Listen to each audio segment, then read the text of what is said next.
Welcome That was actually really clean. That's actually... to um, a video. God, this actually. No, hold on. That was such a quiet intro. Let's whisper this. Let's whisper the whole thing. Actually, let's go here. It's an ASMR now. Hello. Hello Oh and Jesus! welcome to us going through roll call reveal. Oh my! That's not kosher. That's not how one should do ASMR. I do hope there's someone out there who's done that. A very, very straightforward ASMR video, and in the middle, they just let out a blood-curdling scream. I know. There was like 10 hours of like relaxing like rain sounds or something. And then like 5 hours, 16 minutes, and 30 seconds in.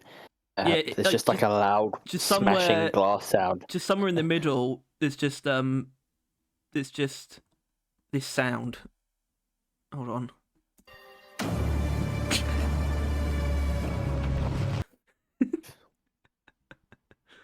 Yeah, so we're here because the stream occurred and it was full of juice. What stream was that? Fresh it was an On the Horizon stream. And now, first of all, let's put a little preface in here. If you're a little idiot, right, whose butt hurt, and it's like, why is there no why we have to wait till 2026 for another DRG season? Well, we're not here to rationalize that. That's next week. We are here purely to look at all the roll call footage that was revealed during that stream, of which there was a fair amount. Honestly, I would say more than I was expecting. I kind of assumed after the sneak peek, the trailer-esque bit, they would just be them going through screenshots, and there wouldn't be any more footage after that. But then they sort of undid that entirely and had a lot more footage. So I think we were provided with quite the meal to digest, really, when you think about it, when you look at it. I mean, because it wasn't. I mean, yeah, it was footage, but like there was a trailer which showed the game in its current state, and then they just basically went back through and then like explained everything, which we are now basically gonna, and read too far into on this video. Probably not too far. I mean, I think look, all these things are fairly readable. Oh, you don't need to see that yet. What you need to see is this little sneak peek, because that's the first one I'm going to watch. We're not going to play it in full. Probably going to be stopping fairly frequently because there are a couple of things. I think there are enough things where all the screenshots are still worth looking at even after watching this thing. But either way, let's start. I'll probably stop it pretty soon into it. It won't be long. I mean, it starts with something that we want to talk about anyway, but without further ado. New music. That's the first thing we're going to talk about. Oh, that's really quick. Yeah, I mean, well, there's not much to say, actually, because it's, I think it is an ambient track. I think. It doesn't sound... It's kind of weird. It does have a bit more energy than the average deep rock ambient track, but maybe that's exactly how it should be. Don't we know that they brought back the previous composer? Right? That's actually a good question. I believe the answer is no. But I don't know if actually in Ghost Ship staff anyway. I thought we heard that. But there's obviously this is separate from the composer. The new. Well, yeah, we knew there was a new sound designer. Audio. That one. Yeah, they may have the same composer, which is Sophus, who is not a permanent member of staff anyway, so he wouldn't be on here. It's important to keep in mind. Okay. But yeah, new music, which I kind of didn't digest at the time, but that's because it wasn't like an insanely exciting track, which is probably completely intentional. I mean, based on what we heard from the Cornerstone event, if that's analogous to like the combat music, I think we're going to be fairly satisfied though with that. I mean, yeah, I mean, not all of them have to be, like screamers. But like, as long as we got like at least one like Follow Molly or something, in this You game. got to get a pretty Robot damn Way to good. follow Molly. I mean, that's the thing about Extraction music. Extraction music has quite the sort of standard, and as far as we know, there will still be extraction phases. Well, actually, we don't really know that. But... Yeah, if anything, it really seems like that's not going to be the case at all. Like, at no point in time was extraction a part of anything. It wasn't mentioned once. It wasn't... You're only... Yeah, like you always just going to keep going down and further down until you reclaim the base. And like maybe there's extraction after that, but... And then you get sealed in by the wall. I don't know.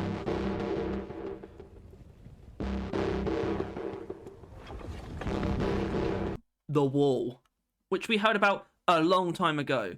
So what the hell is this thing? It's basically just a wall. I don't actually know where it is, because I always forget the terms that they used to throw around about it. But I guess it's like... It's whatever the grey out thing is, that sort of thing that we still can't really pin down, if that's even the term that they used.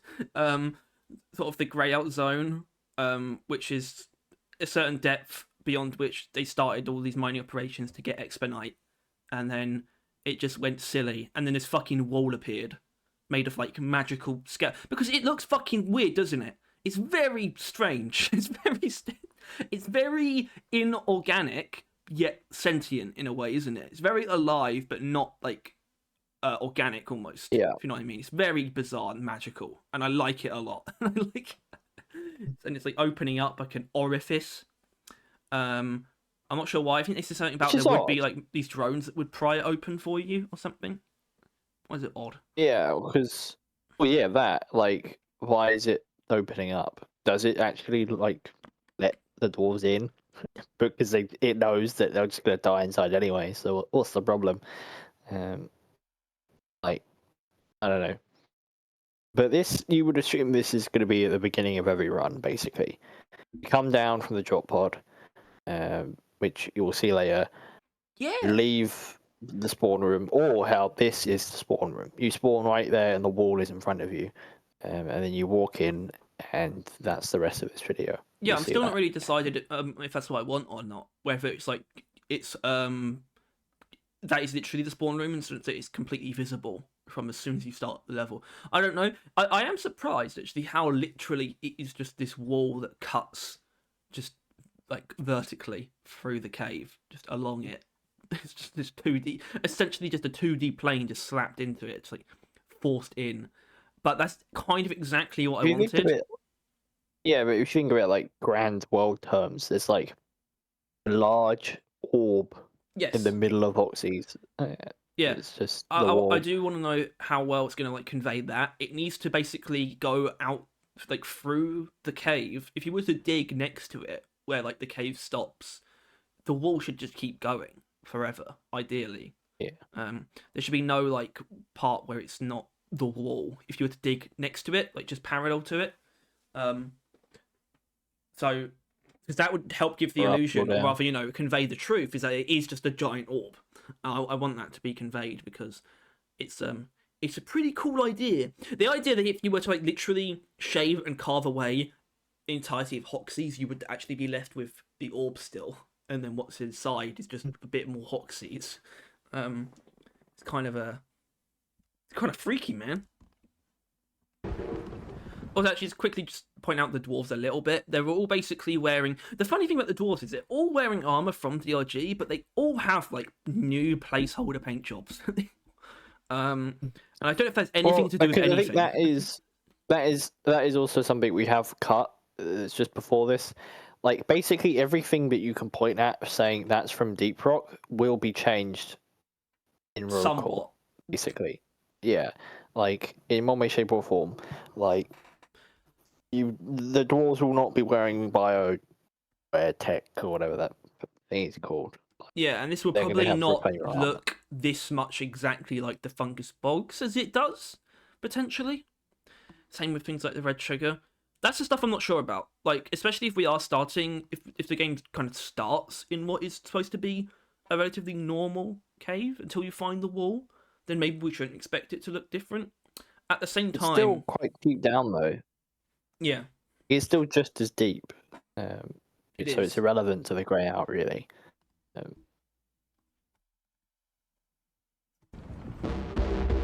What's this all about? I forgot about that. The haze. Visual effects. I think I just can't tell if it's just the trailer or not, or if it's something like some weird fucking it's like the map illusion. It kind of does. We don't know. It's sending you back in. And this room, which at first, hold on, I kind of thought at first this was like at the very first. I mean, kind of obvious when you look around, but I did actually think it was I assumed it was on the ramrod, but obviously this is actually like when you get your first weapon. The other side of the wall. Yeah. This is where you just basically, I guess, you start your build. Really, is probably the accurate way of putting it. Like, this is where the first like run RNG gun. And if we just like press play, you can see in what way. Because we'll probably talk about this for a little bit. I mean, first of all, look at this thing. It's kind of obviously a GK2, but it's not, because that's not where the handle is normally. But it's actually completely fucking with what the GK2 is meant to look like, actually, because it doesn't look like that. So just quickly, if you're running off of what they said, which is they're going to change things like slightly. Honestly, this is actually the best indicator. This might be. This is gone. The stock is gone. Well, it could be a placeholder also for like the bolter type weapon that they mentioned. Maybe a heavier rifle, but either way, it's a GK2 without the stock, which even imply like that also could imply stuff about attachments, which could be a thing. We're still not. I wouldn't say that. I wouldn't say so either. Anyway, boom. You did stuff. Selecting a weapon.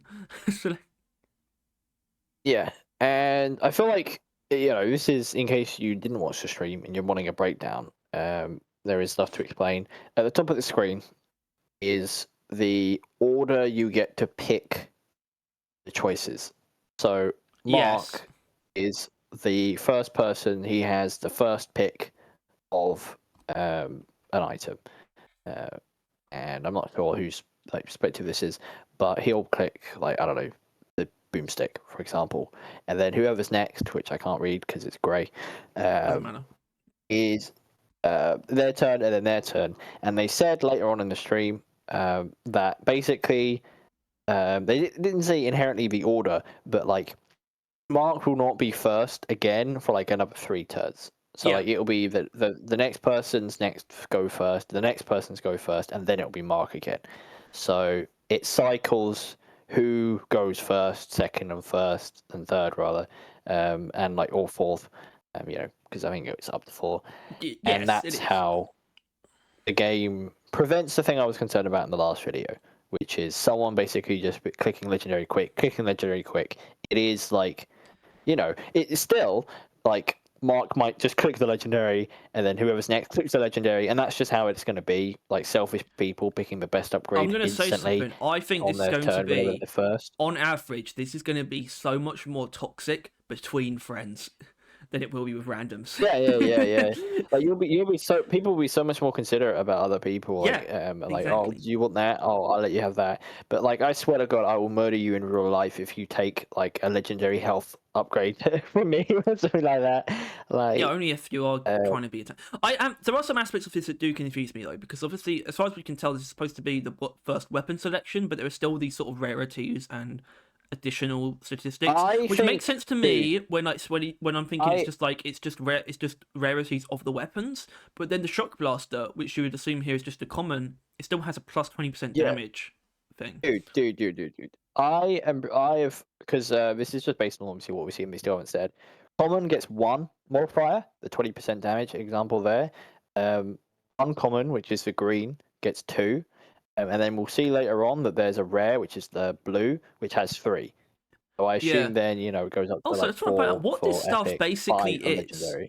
What this stuff basically is actually like almost like built-in overclocks, mostly built-in upgrades. But you think the boomstick here is actually kind of wild. One of its attributes is full auto double magazine. That's one attribute. Yeah. And that's already quite a substantial modification, even compared to what Deep Rock offers for the boomstick.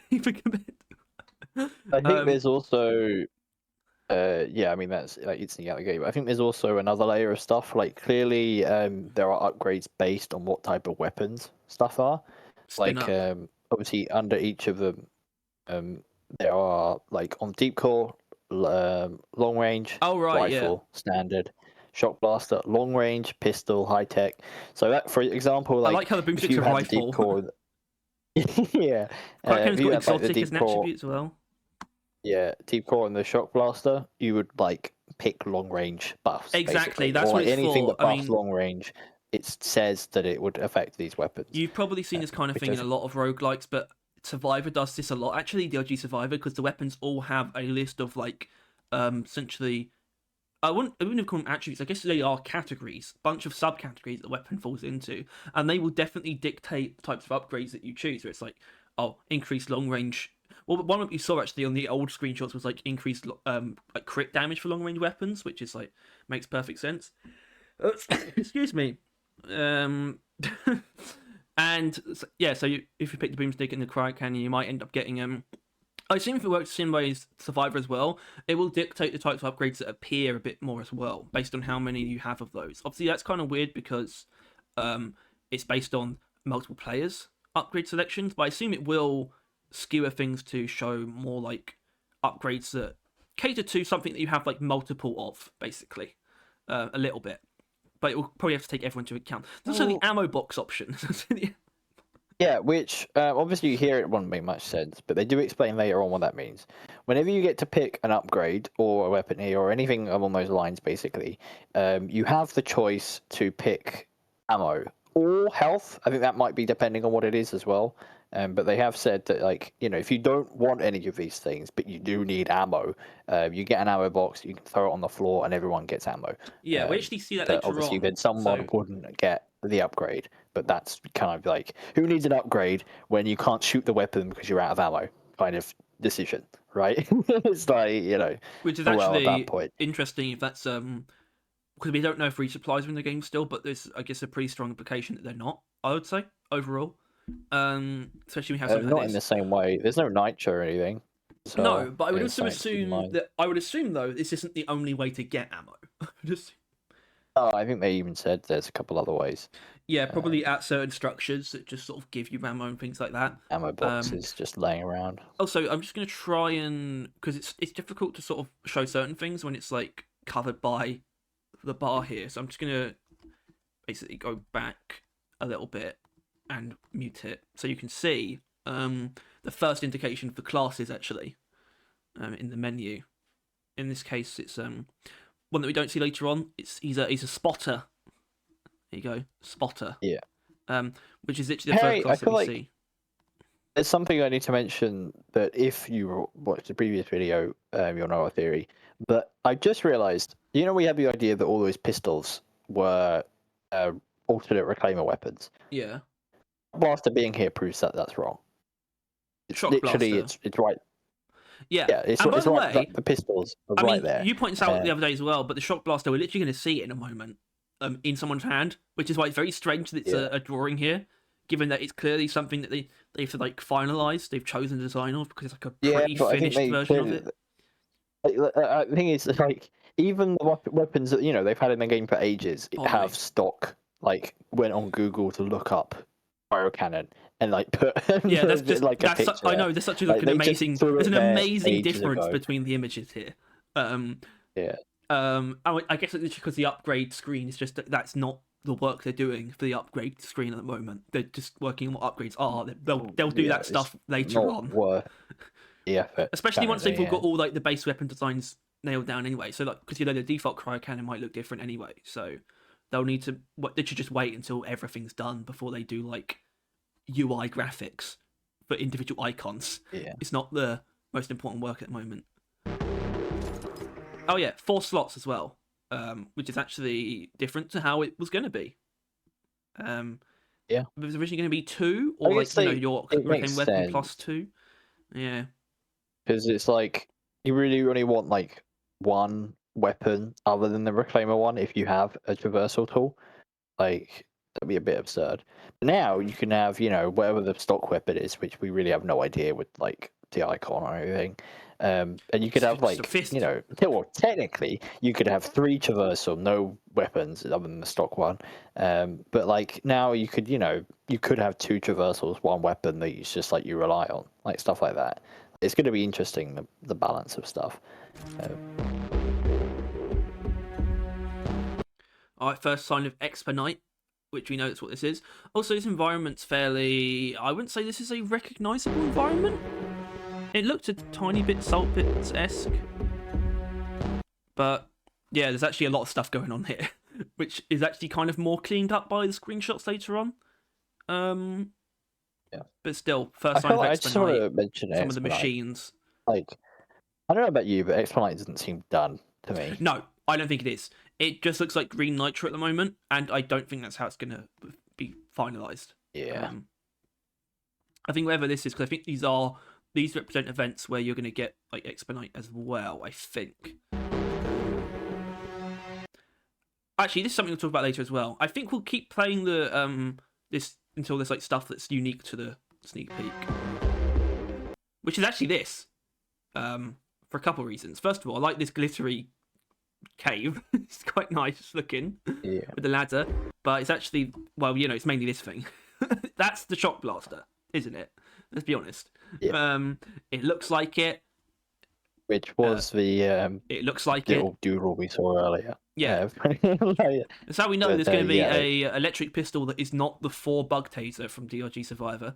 But yeah, that just tells you that's a design that is pretty finished. In fact, I'd say that looks a bit more finished than even the later one that we see in the demonstration. But it's just so weird to see them, isn't it? Dwarves holding different things. It's just very bizarre, but God, it feels nice. Yeah.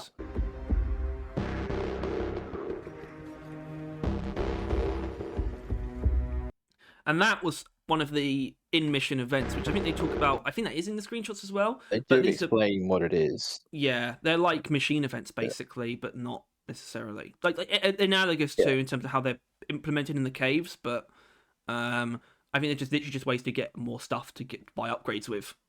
Because if it is Expedite and it gives you Expedite, then that's how you get upgrades, which they show more later on. So, I think we'll see in a moment. But yeah, they did kind of say that like these are just like other types of things that were left behind. Like obviously we've seen so far there's just like floors, ladders, other infrastructure. This is like the more interactable lines, which they imply that there's more. I do wonder how defined this environment is as well, because it's so flat. But I wonder if that's like sort of placeholder kind of thing, or if it's actually because that's what's been done. It's been excavated like very cleanly, so they should have a flat like surface to work on. Or it's just it's deep rock and they do that. Anything worth noting always has a flat area around it for some reason. Yeah, but there's something more flat about it. I guess because we can't really see what's the surroundings really. But it's exceptionally flat in my opinion. Exceptionally flat. The cave, and here is an ammo box. So there you go. Yeah. I would say actually, I do think this is the salt pits a little bit. There's a lot of other stuff in it, but that's kind of the point. There's a lot of other sort of environmental accents. Even these things sort of hang from the ceiling, and just sort of like core type environment stuff that we're going to see later on as well, just sort of bleeding through. I don't know what this is though. It's a cage. The cage. Yeah. Well, isn't it like a lift? It does look like a lift, doesn't it? But I don't think it's like a spawn thing either. It could be like a between stage thing, potentially. It could be what you like you just come down from the previous level, and this is where you like leave out of. Possibly. There's that ammo there, like immediately. Oh, maybe yeah. But that's definitely. Hey, welcome to the next level. Welcome. Have some ammo on us. That would be a good way to throw some ammo in there. Yeah, those sort of green stuff spilling from it, very X-esque. We have no idea what that is. No, we don't. Right? Well, we don't know what.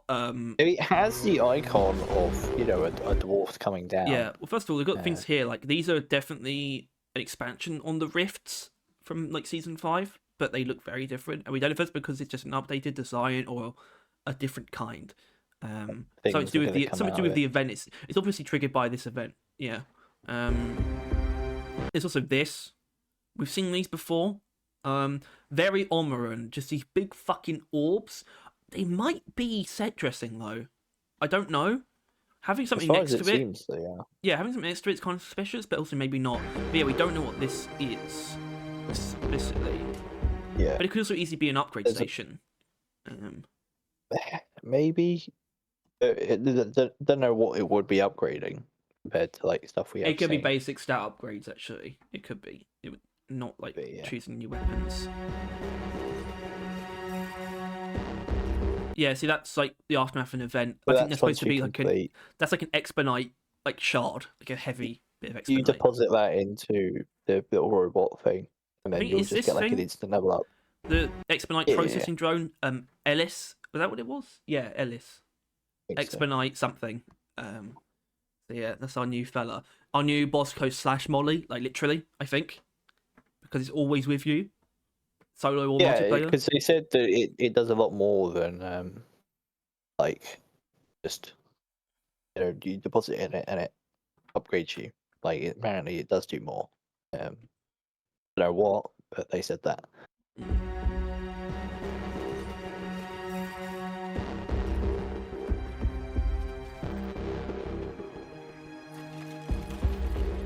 Or like that, or that. Ah.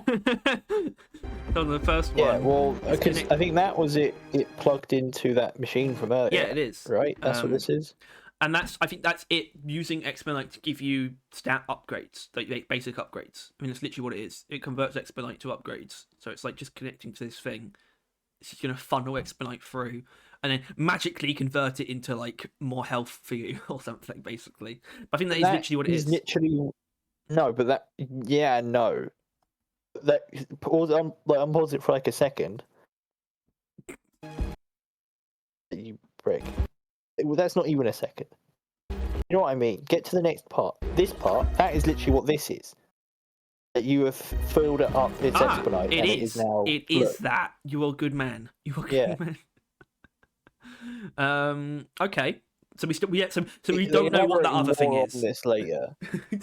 But yeah, don't know. But apparently, you need to everyone needs to interact with it, and then it calls Ellis over, and it. So maybe it siphons more than it maybe that's like refueling Ellis or something. I don't know. Yeah, you're like pouring something. I don't know, because obviously we put expedite directly in it as far as we know, so it's not.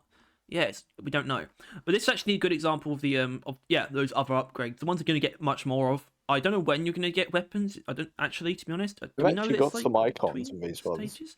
Yeah. Ignoring placeholder, gunslinger, and we can actually go through these.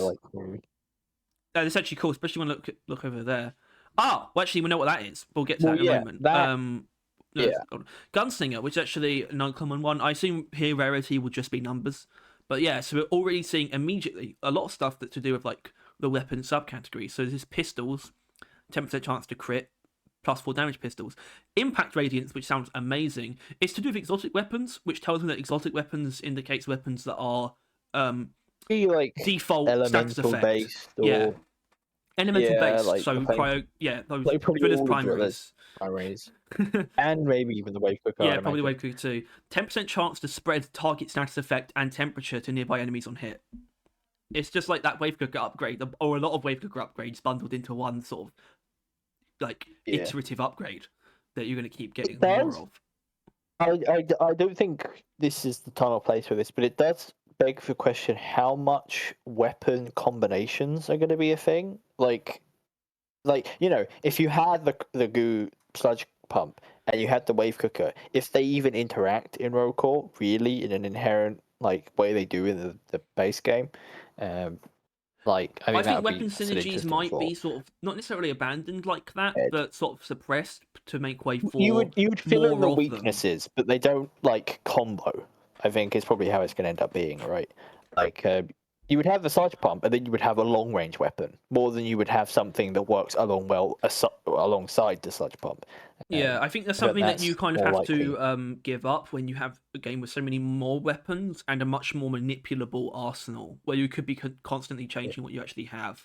It wouldn't be satisfying if you if it was always basic. If you had gotten a really strong combo, like a sludge pump wave combo right at the beginning, and it's like it wouldn't be fun if you could never conceive of changing that at some point during the run. If it was like just a complete lock-in, it could, you might still carry it all the way because they might still be good enough. But the idea that I've got my combo from the start, I could never pick anything else. I don't necessarily want that. Or but it's also like you wouldn't. You'd also want to kind of you would have something combination, right? You wouldn't want right. If we're going on the assumption that the sludge pump and the wave cooker would be unique, that's the only reason why you would have both of them, right? You would want your weapons that you have to gain buffs from like both, like everything, right? Like if you had the gunslinger, you'd probably just only run pistols, right? Yeah. Because otherwise you're kind of losing out.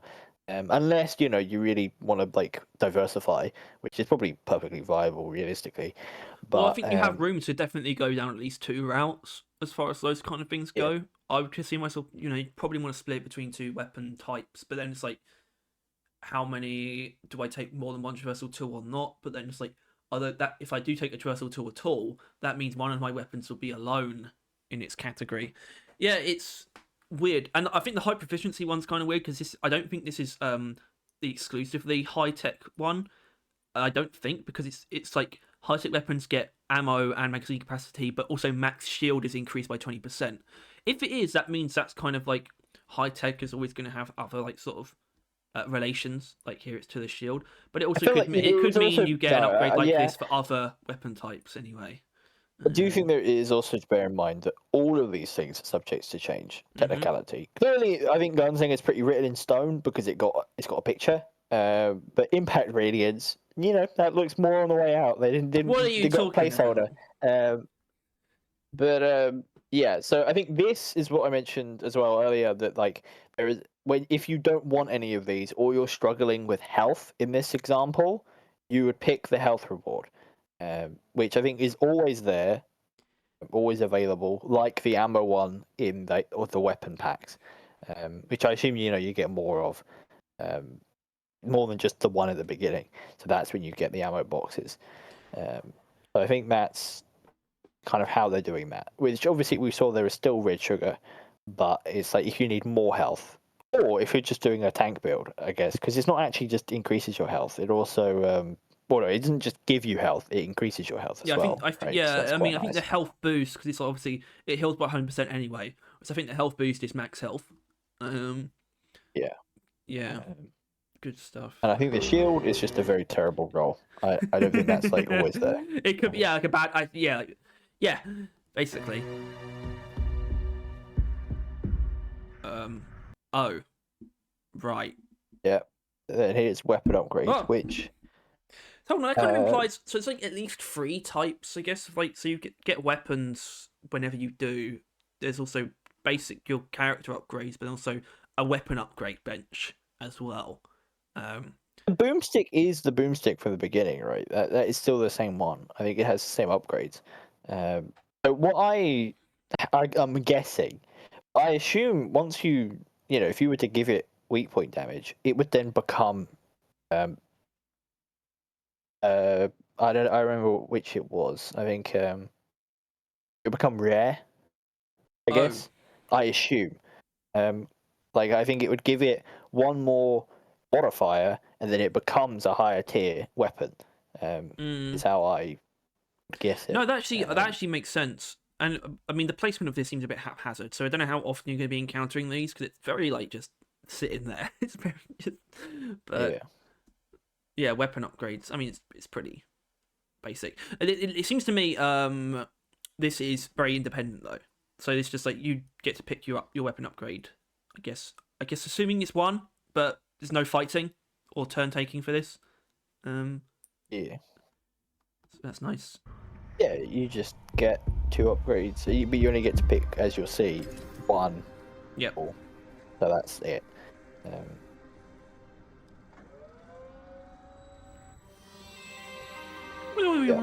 think that is of note because they made note of it. Oh, what?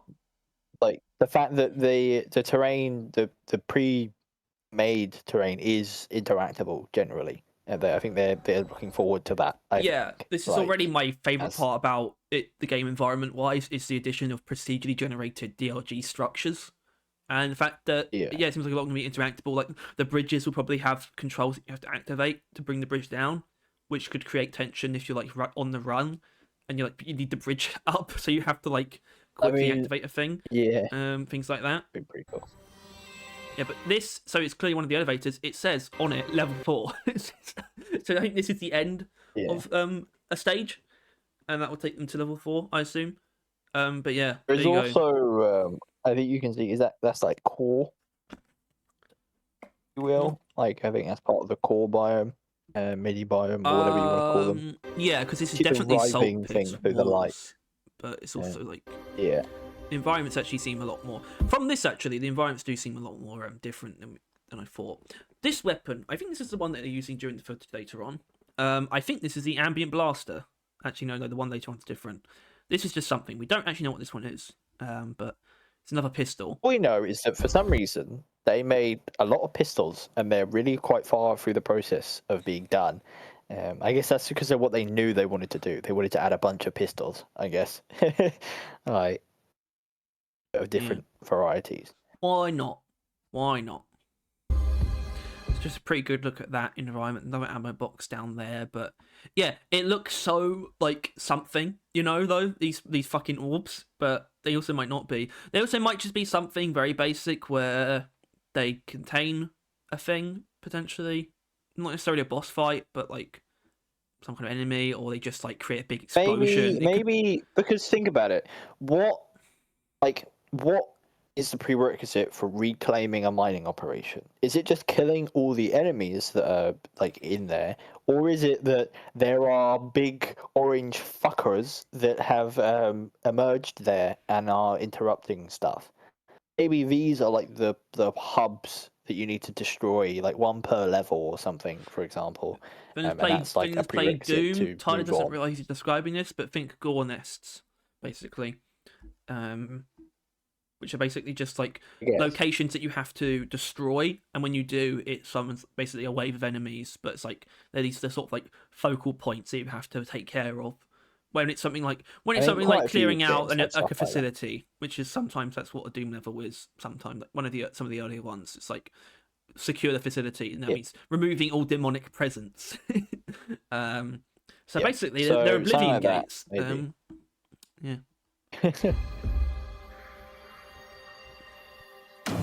There was also something in the background there. I don't think there's anything more to that. Like a little glowy thing.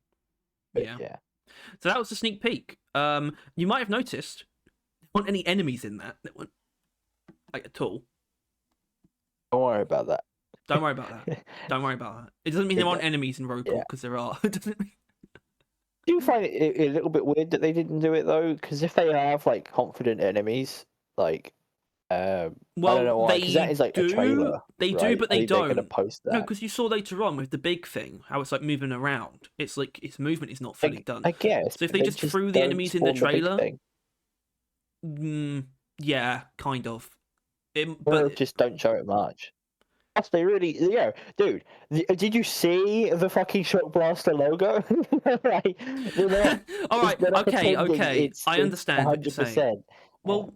I think when it comes to, but everything that was in that was moving was pretty finished, except, actually, honestly, even airless connected to that machine looked pretty janky.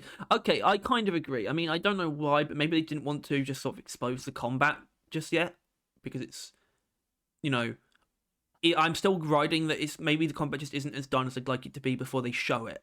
I think the combat's something they'd like to only show when it's, like, really, like, impressive, Upgrade menus aren't quite as important. In a way. Anyway, now we get to move on to all the screenshots that they showed.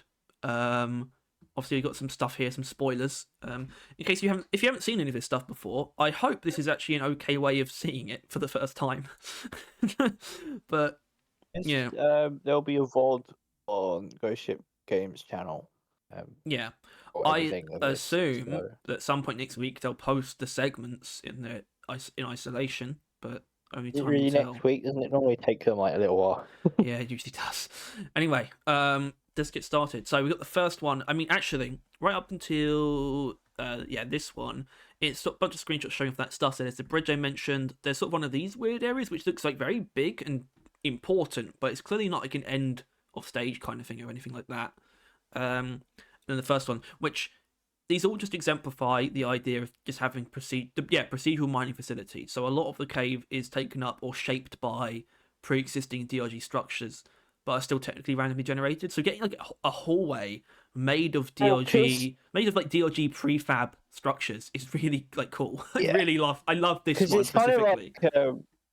Because I feel like it's the way they said it, right? Is that it's not like this entire thing is just they built it. It is a cave which they have like you know, like I don't know, turned into a mining operation, right? Like this was just a normal fungus bogs cave, and then they put a floor on it and like stilts to keep the ceiling up, and then like they moved in. I guess things like that definitely imply that like this has been mined out like recently, but it can't be if there's all this foliage, because why do they need to keep the ceiling up? That's not very common, unless it's just because every area is potentially prone to cave-ins anyway. Therefore, if you're going to be setting up like permanent stuff, you want structural This isn't just like 4 dwarves running through mining some more. This is industrial equipment, probably going to be like trucks or lorries or forklifts driving in and out, like. Or there would have been carrying expedite stuff like that. Yes, there would have been, I mean there wouldn't have been anything like that here because stairs, but. I don't even think this has to be anything. This is just like almost a dorm room by the looks of it, right? Like, is that a bed or like something? Actually, no, I don't think so. It's literally just crates, but it's literally just like a landing area, probably for like just a storage area. Yeah. Is it? Yeah, literally just storage. I mean, no, that's what I was saying. Should still be like something there, like maybe just a bit of like storytelling would be nice. Like if you know what I mean, like I don't know. Remains is there or something. Yeah, we'll see, because that's definitely difficult to implement when it's like procedural, meaning you will see similar looking structures like a lot. Over the time of playing Rogue Core, you'll probably end up seeing potentially hundreds of near identical things like this. So implementing environmental storytelling is something to be careful about, because repeating it so much kind of loses the illusion. You get that with stuff in DRG already, like the Lost Packs. They seem like really obnoxious eventually. It's like, how many dwarves have just died down here and lost their equipment? So you do need to be careful with that kind of stuff. And are they naked? I would say I do think the walls here do look a bit more physically, like manually carved as well, if you know what I mean, compared to normal Magma Core. In my opinion, it's normally pretty smooth up until it starts being like big, like clefts of rock. Either way, and there's the bridge. I am still wondering how far down this goes. I'm still not literally bottomless pit, but I reckon there probably are like procedurally generated cave areas that include a death pit that has a bridge over it. It would, yeah. Well, they would, they would have to justify the bridge, right? Like, and when they're making the cave design, they would, big div, like big hole, below the bridge. Yeah. Although they have like carved through something on there, right? Like a pillar. That's where the little plant is. They've sort of pushed through here. It's almost like a big machine, like a director type thing that lays, like, it's like this wide, the machine, and it went through and laid a bridge behind it or something. It like manually placed. Also, we do have these wires. I think these run through literally every mission, just as like a general pointer, because I think the caves do still expand out in the way that DRG caves do sometimes.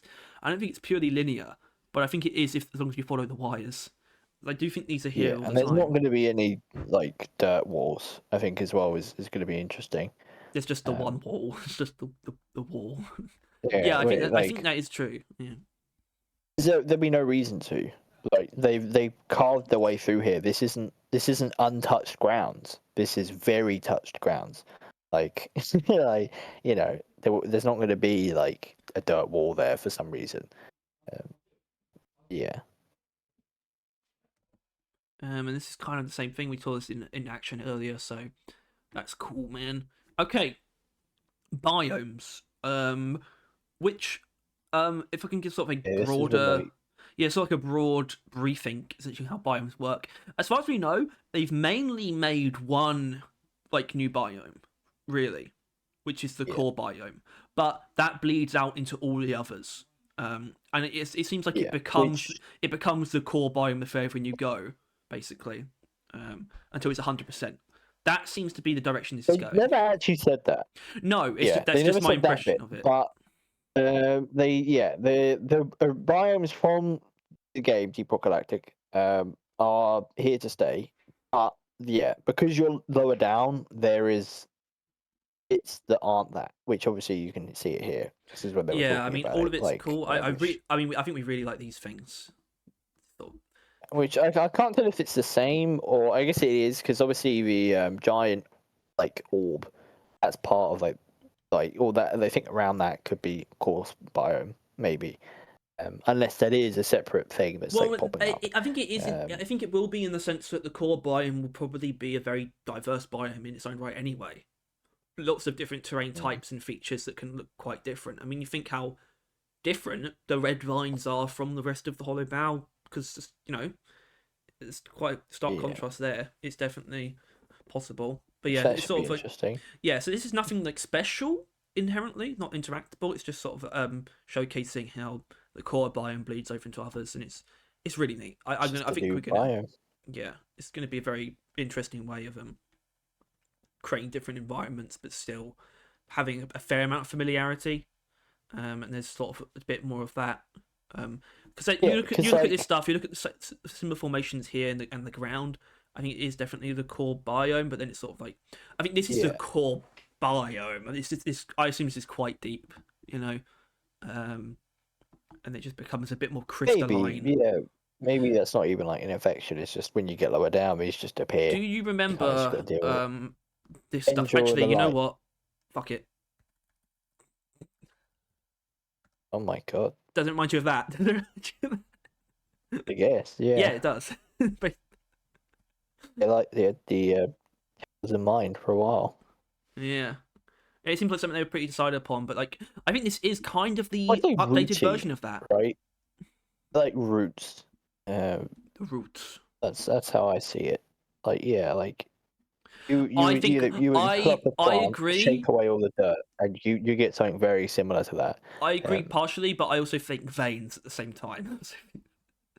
I guess. But they're not too different, really, are they? No, they're very similar. They're analogous things in nature, veins and roots, really. So, yeah. Okay, mining facility entrance. My memory betrays me a little bit. I believe this is very early. This will not look like this. No. Okay, so this is what we saw earlier. This is where you get your first weapon. So beyond the wall, you'll find one of these very big sort of structures. I mean, quite big. Actually, I assume this is actually natural cave. It's just not finished yet, because obviously you look inside, it's still clearly carved into a cave. It's not a massive, entirely DRG structure. It's very much so carved through. But I still love that idea. Obviously, there's a lot of prefab stuff in like open spaces, but the idea of also nesting a structure by just carving through, like very tunnel-like, rather than carving out a big area and putting a building in it. This is what happens when a driller gets really comfy in his little ID hole. So it ends up turning into this. But I love this because this is kind of like you get beyond like the eeriness of the first wall, and it seems like it's going to be like kind of nice and sort of DRG comfort, but I assume once you get out of this facility, it's immediately gets very weird. I do wonder how much there is though, because I assume this is pretty much as soon as you enter it, it's like this room, and then maybe it's like the exit as soon as you go down. It might be quite thin. I don't know. I do wonder if this is actually like a relatively explorable building, or if it's like a pretty like short and sweet. Just go from one, get your weapon and get out immediately. I don't know, because it seems quite big, especially from the outside, based on this. But yeah, I really like this stuff. I mean, I like everything. And we just need to mention it. This is where you pick the weapon at the beginning of a run. I think just so we're it's very clear. Like that's what that machine is. Which that's got an icon, its own fresh icon. I do wonder if that's like a basic sort of rifle, a new one potentially. Not always is that the case where it's like a gun silhouette indicates a new gun, but yeah. And there's Ellis hooked up to it as well. It is. Yeah, it is. Because this might not inherently be the starting room one. No, this could be a later maybe. one, and it's like he's using, he's hooked up to it for explain related reasons. I think Ellis is a guy name. Yeah. Well, because Molly is like female. I really assume they'd keep that up. But no, I think it is worth mentioning. You see the green ring around? Mm-hmm. I do see the green ring. You can't interact with this kind of stuff. Everyone's doing it. Is because you gotta, everyone's got to be there to, pick. Well, yeah, I guess the ring would probably be. Yeah. I think technically this is betrayed by the footage earlier, but I assume the ring would not be green unless everyone's in it. Probably. Yeah. But yeah. Oh, yeah. Okay, so we got this stuff again. That again. Although we do have drills, so you actually. This is where the rare being no attributes, no subcategories here though. Like in the bracket. I think, let's be honest, it's probably because they're thinking about it, right? Mm-hmm. Like, can you imagine the kind of like, what does it fall under? Like close range, two-handed, or like dual-wielded, like that. Dual wielded, I don't know, heavy, like something like that. Like I feel like they just would have to. Also, this is traversal tool selection, so it's separate. Yeah. You find them separately, which is kind of interesting. We don't know when or how often, if it'll be like the same frequency as finding weapon selections, but yeah, it's interesting. It's also separate. Blurring a little bit the exotic attribute because the platform gun's exotic. Which almost made sense, but then zipline launcher is exotic. I think if it doesn't shoot like a bullet or like a thing, if it shoots something weird, it's exotic. I think if you get what I mean. Like kind of. Yeah, and I guess a flare. Yeah, I guess a flare gun might be exotic. And just based on what we've seen already from the sort of level of upgrades and whatnot, and stats that can be manipulated by upgrades, the drills are going to be probably more of a weapon than ever in Rogue Core, based on the different types of upgrades. I think that might also be, something why it hasn't quite had that done yet, right? It's like maybe it should even be in traversal tool selection. Like, Good question. I like to think that they're, like, are we going to add more melee weapons? Well, technically, we know we got melee weapons is a category. We kind of have one already. No, in a don't. way. We have a melee ability. It's just as much as a power attack as a melee weapon. Sure. No, not sure. Sure. Right. Nothing different. Actually, this is technically a different selection. So, yeah. Okay, hold on. We're gonna have to establish where the fuck you saw Gorgon, because we got Spotter here. Dude, ages ago. Not ages ago. And Guardian here. When they fucking had the menu with like everything up. Because you said it was a class, did you? Or was it not a class? Dude, we'll get to it when it's there. Like, it's on the video with the enemies. And they pulls up the menu with every fucking thing on it, and the classes. There's a 5th class, Harry. Okay. Anyway, so we got a couple more upgrades here. Maim. Hitting enemy decreases its movement speed by 30% for 4 seconds. Okay. Sure. But the thing is, actually, I want to focus on impact radiance here, because I didn't notice impact radiance when it was weapon specific earlier. But that's the thing, this one isn't weapon specific. It seems to just be a flat upgrade, which, I don't know if that's like because that hasn't been fully fleshed out yet. So it's very much so a placeholder, as in they haven't decided if impact radiance will be a weapon exclusive thing or just a character thing. But not tying it. I mean, because the previous upgrade tied it to exotic weapons, whereas this one doesn't, and that seems a bit strange. But then also it's chance based, so it can all just be additive, I suppose. I don't know if there'll be a percentage cap for this kind of thing, like, because obviously 100% would be kind of broken. But yeah, There's that. Yeah. Better red sugar. Broken things are fine in a roguelike because it's not like it lasts forever. You just have a broken run. Yeah. I mean, it is sweet tooth, but I mean, Tyler will never stop complaining about red sugar, so at least there's something going on there. I'd never pick it because you never find any red sugar. So yeah, this one's still a this is little something bit weird, right? isn't it? Yeah, because I mean, they kind of said it was for solo, but it's also not exclusive to solo. Which was the weirdest part. It seems like it's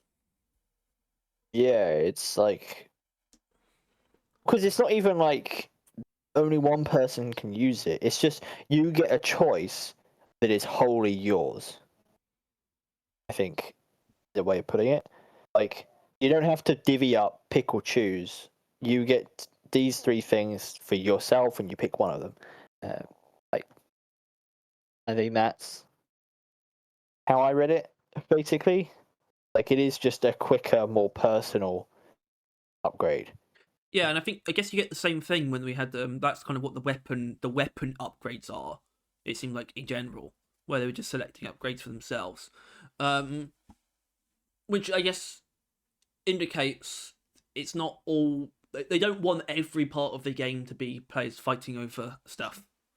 And it'd probably make it much more, much less tension in those scenarios when you have sort of stuff that is independent as well, basically. I think there is also pace, right? Like whenever an upgrade station, like a proper thing, everyone has to come together, slow down, talk about upgrades, then vote, pick, so on and so forth. This one, you find it in the cave, you put your thing in it, it will look different to the core thing you see there. You do that, you pick your upgrade, you move on. You don't have to wait for anyone else. You don't have to do any of the politics. You just make a decision, you move on, which allows them to put it in the more dangerous locations, really, right? Just like pop it anywhere, don't have to worry about it. But with the other things, I'm pretty sure they wouldn't even be able to spawn enemies in the places where they come up. Like they wouldn't. You're kind of locked in. Yeah, this could just be anywhere. Obviously, it's not going to look like that. It's just an incredible placeholder. I love it. It's so temporary, everything about it. But yeah, bio boosters, optional events. We basically talked about them earlier, so that's kind of done a little bit. Now, the rod. There was that guy during the stream who was very excited to see the ramrod. A master. Yeah. Anyway, so the ramrod is the Reclaimer's ship, and aka not a space station like the space rig. And beyond that, it is also, and this is my favourite thing about it. I've got two favourite things about it. Number one, you can explore the entire thing. Number two, the Reclaimers, the four-man squad that is the Reclaimers, in a very general hypothetical sense, I suppose, is the Ramrod's crew, which explains its size and why we can explore all of it. But it's a four-man crew for the entire ship as well. By the way, just gives the Reclaimers just an inherent edge, right? Because it makes them seem so much more competent than the other dwarves. But yeah, there is a little bit of footage for this actually, which I believe. Yeah, okay. Oh, it comes right after this. So let's talk about the drop pod first, because you might notice something about the drop pod. First, obviously, you notice it looks different, but you also notice it looks pretty done, pretty finished. Why is that? Why is that, Tyler? You're telling me. Well, you see the button in the middle. There's EXE. That stands for best expansion ever. Which obviously. Wait a minute. Hold on a second. Is no longer an expansion. Is that true? Did they say that as like a joke themselves, or are you making this up? No, what you were there, Harry? Yeah. You watched the stream as I did. You heard them say the words as I did. Like when the Q&A, when they were asked, like, what is this game, an expansion or not? They used this to be like, it was an expansion. But when it was an expansion, this much is, kind of implied. But when it was an expansion, they made this. That's why there's a button there. probably, and that's why it's kind of more done than everything else, because it would have just been added on to the rig in the other one, so it would have been like, you know, made then for that. But then now they had to make a whole new ship for it to be in. So yeah, I don't know why it's at least the that's the space rig assumption. is on the hologram instead of Hoxie's. Don't know what that's all about. Anyway, let's take a look at a little thing called a video about the ramrod. Here it is. All right, go on. There we go.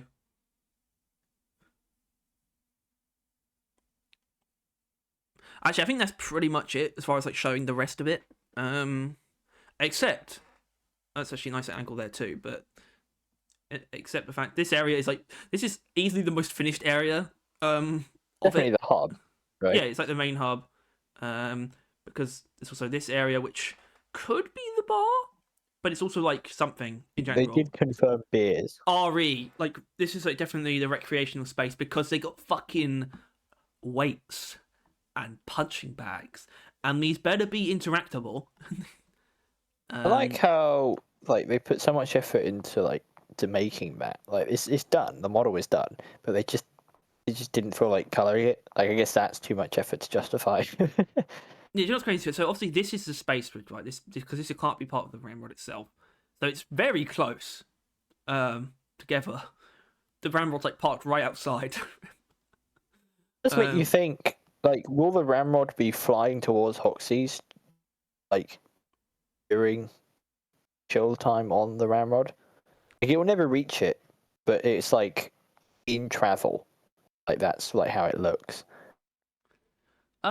Like the stars are moving past. But why does it do you need think to it'll be like Because surely stationary? they will just have they just showed up. I mean, yeah, it kind of makes it a little bit weirder than it needs to be with the fact that it's a ship. But obviously, Well, because when if you're bringing loading... a ship into orbit to like conduct like an operation, you're not gonna like they don't need to crash the ramrod into Hoxie's. They're just gonna leave it outside and send in the drop pod. Yeah, so... but like, why is it like ported in the rig like, at the moment, right? Like it is next to it. Yeah, it's so close. It could be Yeah. parked. And like I guess once you're loading into the mission, what is the animation then? Ramrod flying towards Hoxie's, and then you come down on the rig or the little drop pod, or the Ramrod's already there and the drop pod like comes out. I don't know. I don't know, but if the ramrod could somehow way, actually move in real time at all while you're like walking around it as a hub, that'd be insane. I mean... you like pick the mission and it just shoots off, like and it still doesn't actually go anywhere. Like it's not, if you wait long enough, it's not going to arrive anywhere. But the stars just start like flying past. Well, probably not that because it's not going that quick. But I don't know. Big movement would be cool. Definitely would be. It's sort of panning towards the back as well. When this does give a weird idea of its shape, it's definitely not shaped like this in the sense that there can be a lot of bulk. It's shaped like a gun. Surrounds it. Well, yeah, in this sense it is, but there's a lot of like bulk where it's like just plating and like the actual shape of the ship that it's not going to look exactly like this. It's probably going to be not too far off, but you can definitely see as it goes further along. That's actually a very good image of the drop pod. What is less finished, certainly than this. A more serious drop pod face. Alright, it's just the screenshots that you've got. And yeah, there it is. I guess the engine room. I guess you have to. You can tell from where it is, like positioned, but you kind of got to guess what it is, because I guess that is the engine room. The only reason you'd even go there because it doesn't look like anything. But like, why would they add a banister if you couldn't go there? Right? Well, if they had anything, they couldn't go there if they said it's fully explorable.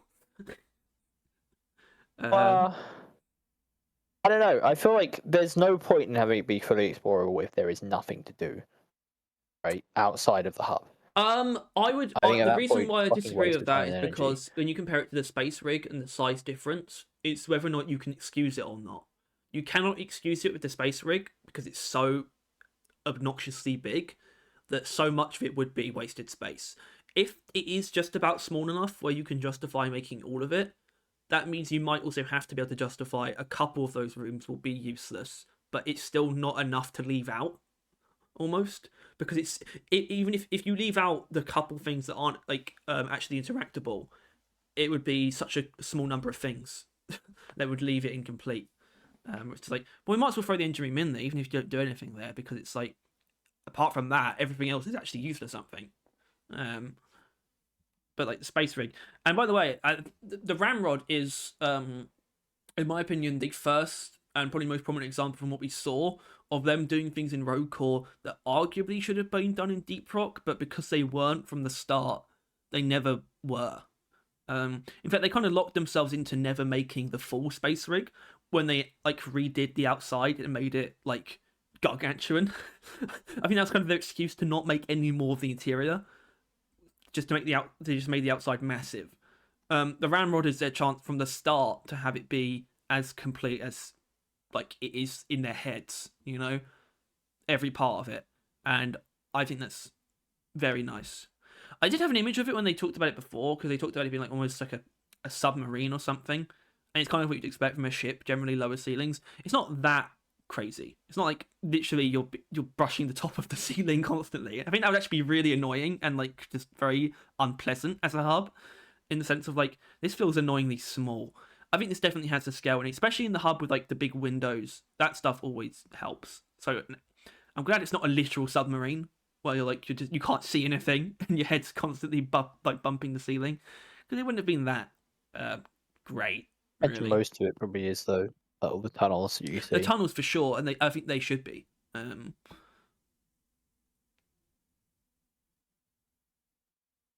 Toilets. Got toilets. See, nothing left behind. Probably. I mean, hold on. So you think there will be something you can do in the toilets? Because I don't want there to be. I want a shitting dwarf minigame. Yeah. Great. As if ads in this video were bad enough. Yeah, I know, right? I'm just gonna hide it. Wait, over now. I know, but I wanted to have a look. Yeah, so I mean, it's very hard to spot anything here, and certainly anything that we would know what it is. So we're probably not going to try and dissect the outer like panning view of it. I think it's done now, right? It's just looping. Yeah, it is actually. So yeah, there's the ramrod, which is something that I honestly didn't know if we were going to see at all. So the fact that we saw like, well, technically we saw all of it, you know, which is kind of wild. But yeah, it looks great. It looks like such a nice sort of hub. Sure, that's the mid bit under the higher bit, isn't it? What the little green bit is.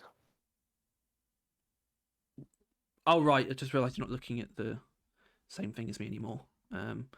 But yeah, there's like a door in like the main hub. Is a door that just down like a slope, isn't there?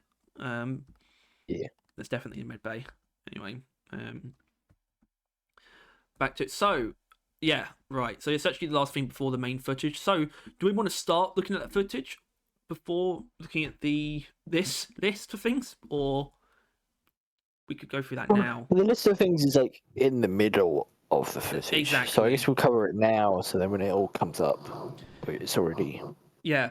So what preceded the screenshots was a very long demonstration. By the way, easily the best segment, and my favourite kind of segment that they can do, which is like, aside from like an actual live mission being played, honestly, I might even prefer this, which is like being dropped into a testing environment. It's still clearly a proper in-game cave, but a testing environment, certainly testing like parameters, so none of the enemies are attacking like automatically, and they can just spawn stuff in and just manipulate what's in the cave, so they can just show stuff off, and that's how they showed all the enemies off. But what that meant is occasionally we'd get a look at that menu that they're using to spawn stuff,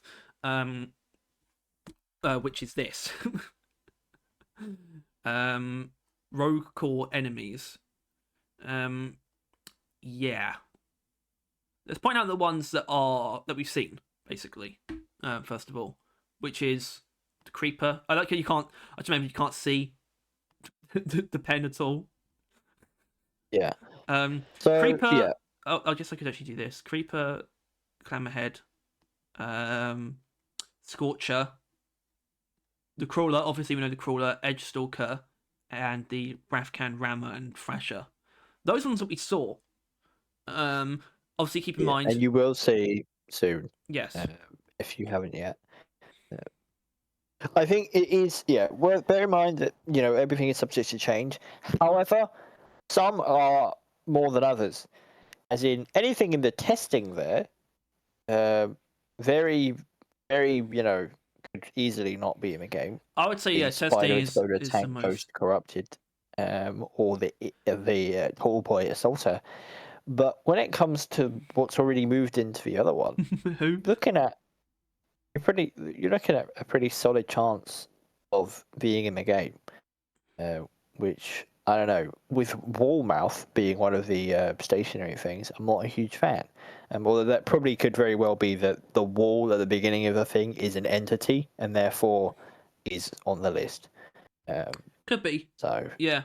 Or there is a giant fucking wall mouth creature that eats you, which I'm not a huge fan of that. I am. Anyway, start with basics. So, Clammerhead will see and the Creeper will see. They're sort of like the Praetorian and Grunt. But then, so obviously we have the Crawler. We've already seen that in Deep Rock. And there was also sort of like another one in that similar category shown, which was the Scorcher, which sort of shot like sort of fiery projectiles. But there are like Creeper, like others, which is the Creeper was the very much so like the naked monkey, like grunt type thing.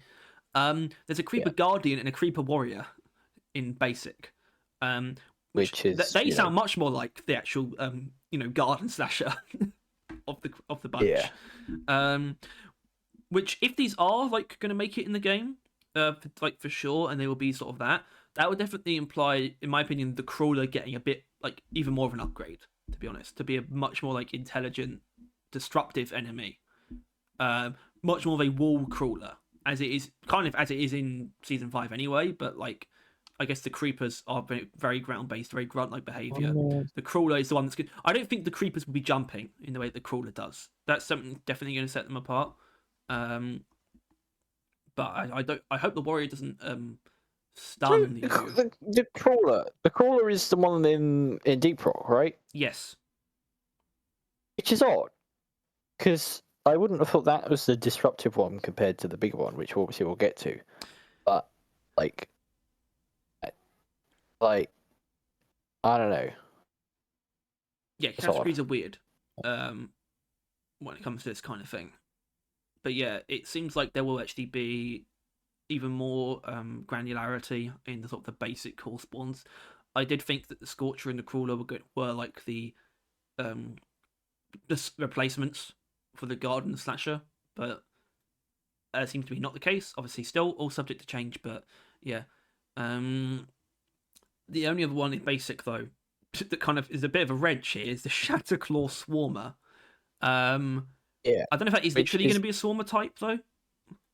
Like a tiny. It could be a Swarmer type of the Shatterclaw Slammer, which is disruptive, which we have no concept or frame of reference of what the hell a Shatterclaw is.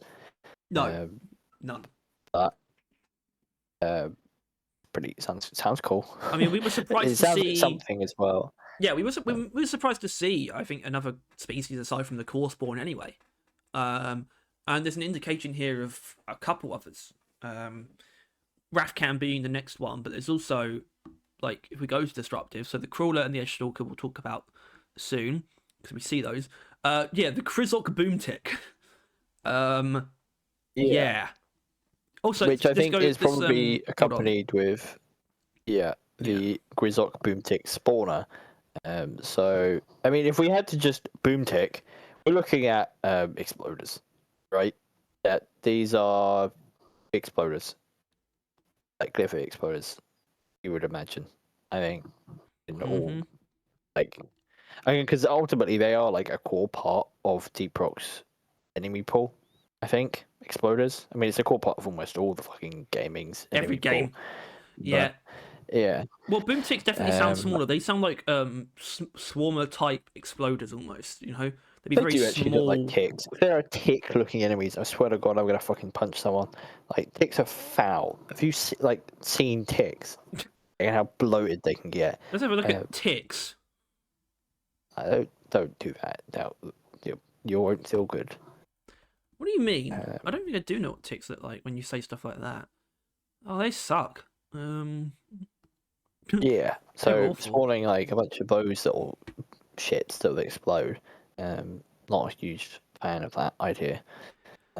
Yeah, but I think they are going to be But like that seems small, pretty high chance. yeah, small exploders. Not the kind of thing where you can do the same method in Deep Rock of like hitting one with the pickaxe and then walking away, because I reckon these things will explode on contact, like basically, Yeah.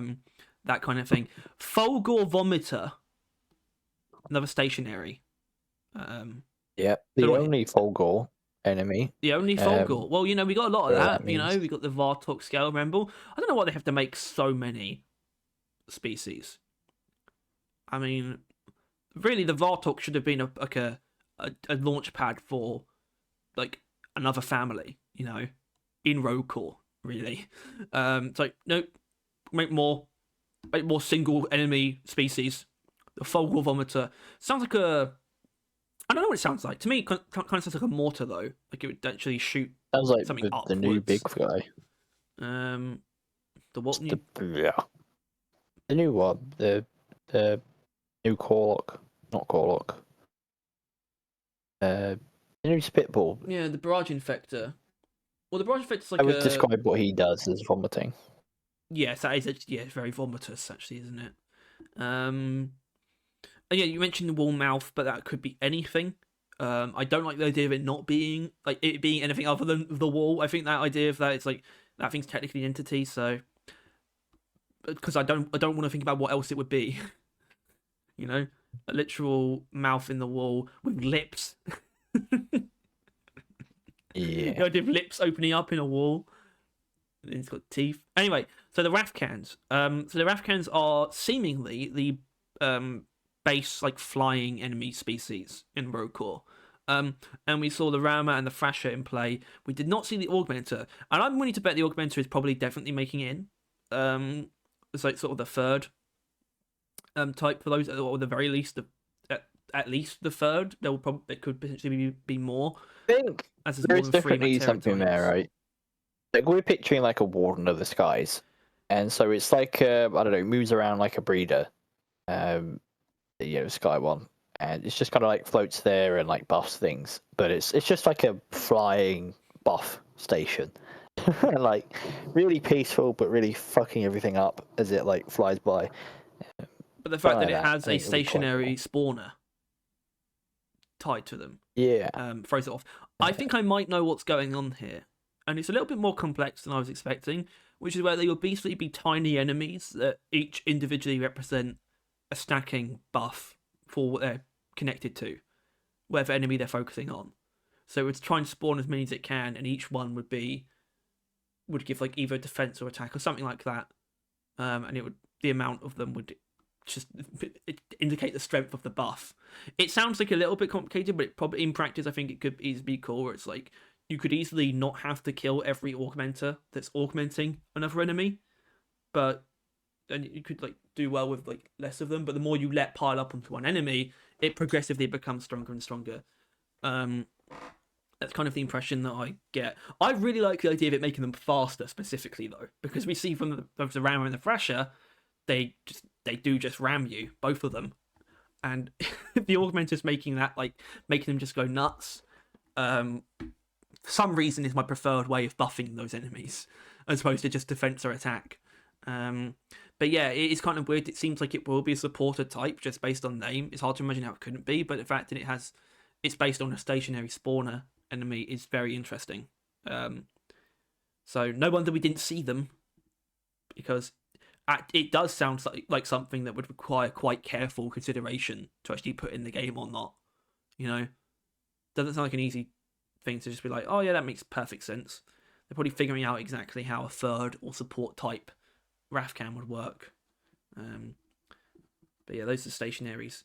we can jump over to testing now. Briefly. I don't know. I feel like testing is like all of these things could be removed from the game, like or from like even thought, as far as they're aware.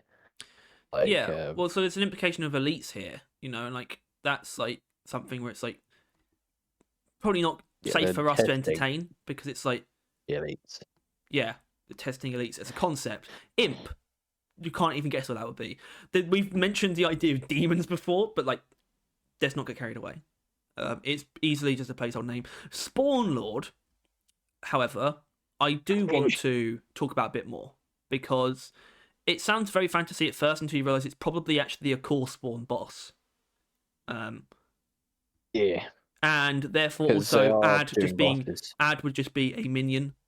That's what that means in a boss fight. Yeah. So this is probably the most likely thing to make it through from testing.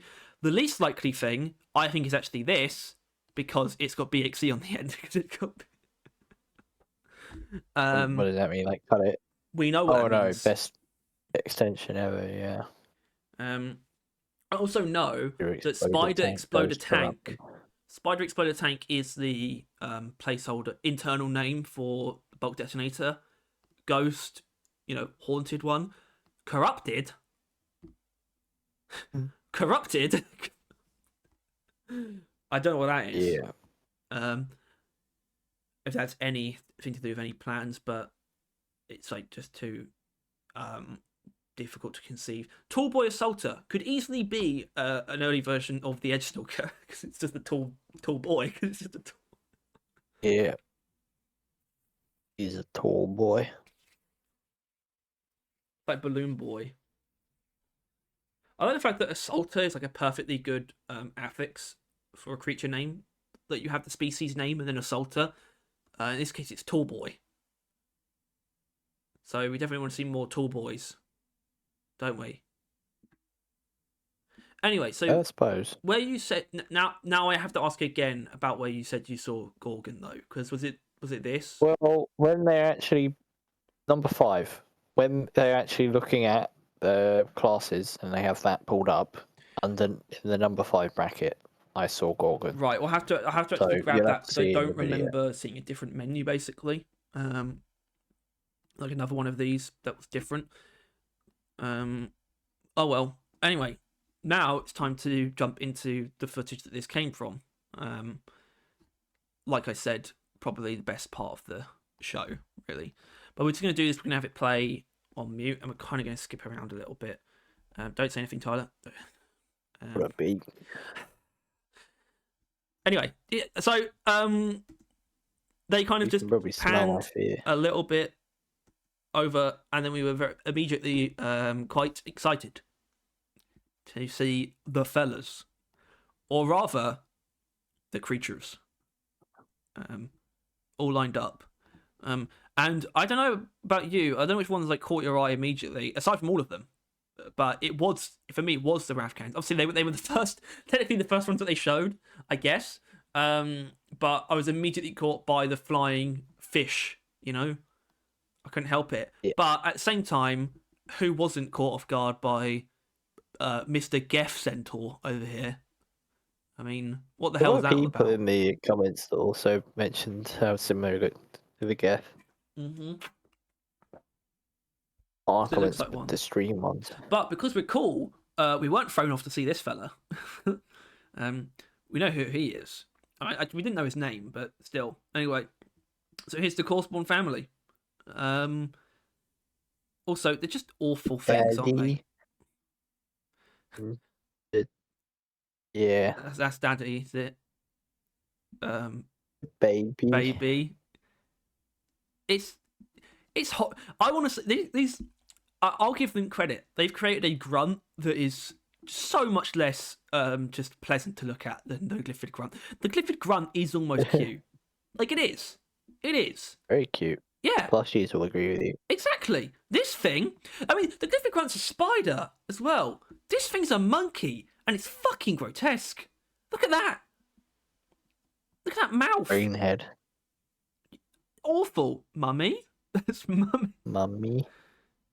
She's spitting straight fire. £4 lunch. Grandpa. £4. Hold on, I'll hide that. But actually, I do want to talk about their heads, though, and the differences. There's something about the core spawn. Thank God you hit this. I know. Fucking hell. There's something about the core spawn where they've given themselves. There's like a concept to the core spawn that is basically just like they just have weird heads, and they're not all the same exactly. I mean, this is quite similar to the crawler, but like, I mean, the creeper isn't too dissimilar, I guess, to what could be under a crawler's skull, but it's just a very naked, exposed, toothy mouth. But then the scorcher, it's just a flower, basically. Sure. That's good. That's actually a and it good closes shot of its it. mouth like the least as well. Yeah, like it is like a spore flower, like just sort of pollinating itself. It's also a demogorgon. Fire. It's a demogorgon. It's a fucking Cloverfield. It's Cloverfield up again. I mean, up Cloverfield monster. Whatever. Basically, there's the ticks. The Project K2. There's our channel. But yeah, I like just the absolute strange direction they've gone with all of their heads and being quite different. No teeth is definitely the weird thing about the Scorcher. But it's clearly not a mouth, if you know what I mean. That's not an orifice. You know. So what does it do? Does it just absorb light or like just like fucking spores? What's going on with that? And then there's him. He is him. It's very rocky, isn't it? Almost like they all kind of have these elements, but on this guy he looks more rocky. Why? Oh, fuck you. And the spikes on the sack as well. I don't like. The hairy ball sack. It basically does. This one's a fan favorite. Yeah, I didn't notice the arms at first. I mean, at first I noticed them during it, but not when they glossed over it, like glanced past it. But yeah, the arms are very strange because it does portray the sort of, you know, the physiology of the other core spawn. This thing's not exactly a quadruped. In fact, it's definitely not. But it's like it's got 4 legs and arms, which is not a particularly common combination, except for centaurs. Because it is a centaur. And the problem, not problem, but the arms are useless. Seemingly, they don't do anything. Nubs. I wanted it to hold. I wanted it to hold a gun. It's evolved. It's just like it stood up and then it grew more legs again, and now the top arms are not particularly necessary. Yeah, it stood up. But, it's got like a horrible like rib cage as well. Don't like it. Yo, what's up? Yeah. The Rafcan Thrasher. It's a little fish. He's the goat. And then there's the other one. They are just like they're hammerhead sharks. They didn't actually use that term for some reason, but that's what they are. Really. I mean, they're not that hammerheady. Don't jut out too much. Anyway, there's a gun, a nice gunsling animation there. There's the flares, which are not the same as Deep Rock's flares. So there you go. I don't know what dictates the colour of flares. No idea. Don't end up shooting them at any point. Actually, no, he doesn't shoot these ones actually. Yeah. So we want to get to the point where he starts spawning things to fight. Oh, here we go. Okay. Oh, he already has. That's good. And then there you go. The crawlers, they're wide. They're very wide arms. Very wide and low. I like it. I like it a lot. They're fucking attack. Like one of them just like sweeps the feet. This is something that we didn't pick up on for some reason. And it could be because I just subconsciously assumed it was like a dev thing. Just kind of have up damage numbers. Damage numbers. True. Yeah. And they look, you know, they don't be like a dev thing. They don't look like a weird, like modded in bit of text. They look fairly naturalistic, I'd say. Obviously, if they were intended to be in the game, but they would look probably a bit better. But no, like even like things like the fade out to me, and like the fact that there was like a crit, like different color. I don't know if you would have that necessarily. If it was like a dev tool. It's more roguelikes tend to do have damage numbers like single time. As far I as can't can think recall. of any that don't. Yeah. So Funny Isaac didn't, but that fucker's ancient, so ignore him. what was that? Bunny of Isaac didn't, but that's like Bunny ancient. of Isaac. Yeah, okay. But yeah, it's actually a weird idea, and it could easily be the case. Also, this thing is such a fucking Star Wars like blaster. Yeah. Looks like a projectile, like a long laser that has travel time. Yeah. So look at them slashing. They got stupid little stumpy, like basically sharp toes. Not really even claws. I mean, sloth hands. They were sloth. They're very much. They're like a mix between sloths and mole rats. Yeah. And I don't like it. And I really like that. Obviously, this weapon is clearly used to disintegrate damage, so it causes a disintegrate animation. But you can also see it writhing. I know fucking quick. It shot back and just like fucking hit the back of its head. Ah, okay. There you go. I see what you're talking about now. So it's a lot of dev stuff. No ammo cost. Something else. High speed flying mode. Kill all. Abilities. Quad pickaxe. Complete stage. That's great. Give exploit 100 numbers. Yeah. So, they did say on the topic of classes that they have 5 at the moment. That's how many they have and are working with at the moment. And we see them here: the Slicer, the Falconeer, the Guardian, the Spotter, and the Gorgon.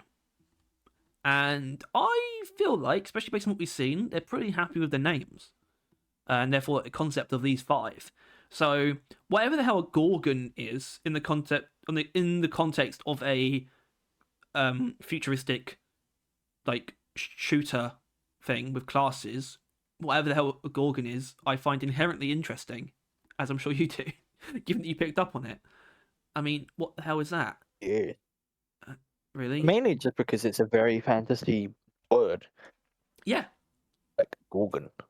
You don't see that normally. Yeah, it's really cool. As is just like the idea of classes so far. I think I'm pretty confident it's going to be more than a 5 at launch, but there's also that very, I think, fair thing to throw out there, which is like, I think classes are going to be a far more malleable part of the game than in Deep Rock, you know? And frequent. And frequent. I still think it's just really funny that the new class, like, recommendation or suggestion is probably still the most suggested thing for Deep Rock, right? In the sense of, it's probably the thing that gets suggested the most is people trying to, like, come up with new classes, right? I'm not like saying that as a way to point out it's the thing that people want the most. It's just the thing that people just cannot not think about, right? Whenever they encounter a class-based game, it's like, well, what if there was another one? So okay, but Deep Rock was so like strongly built around just this definitive number. I think the fact that they're currently at 5 is such a non-complementary number to a 4-player co-op game. I think we're immediately tipping into territory of there'll just be more classes on a sort of pretty noticeable like schedule. Any at all after launch is obviously more frequent than Deep Rock, so there is that. Yeah, but the funny, agonizingly like real fact is that people will ask for classes in Rogue Core a lot less. Like we won't. Like it will be significantly less of a demand. Well, realistically, Harry, what like I guess we're technically skipping ahead realistically because the class is them showing that it's going to be like one of the last things, but like classes are just an ability and probably the way the dwarf looks. Yeah, that's the effect a class will have. Which is the reason why people want classes in Deep Rock so much, because it would add an immense amount of other things. It would add an insane amount of work. Because it's like new traversal, new utility, new primary, secondaries, overclocks, all that stuff. Oh God, but with this, it's just an ability and a dwarf, which is still good, and people will still want it. But I feel like you're looking at.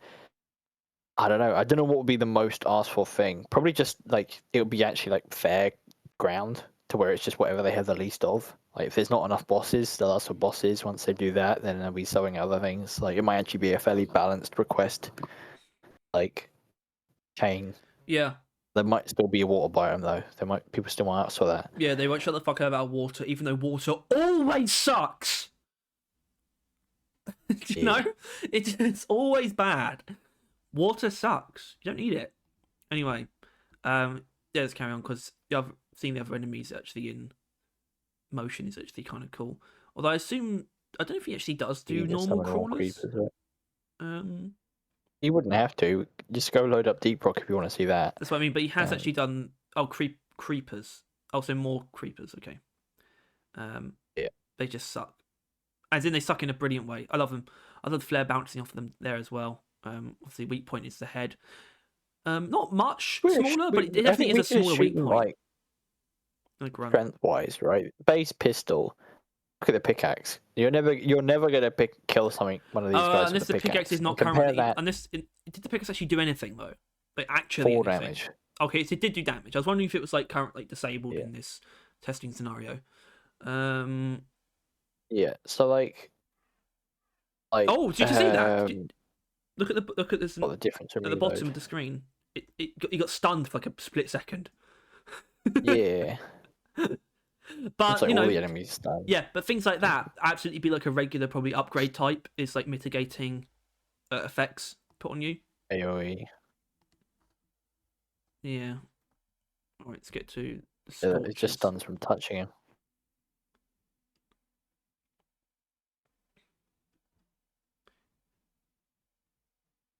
Oh, there they are. The bastards. Oh, good. Their legs are really wide as well, but like also elbowed. It's got the elbows.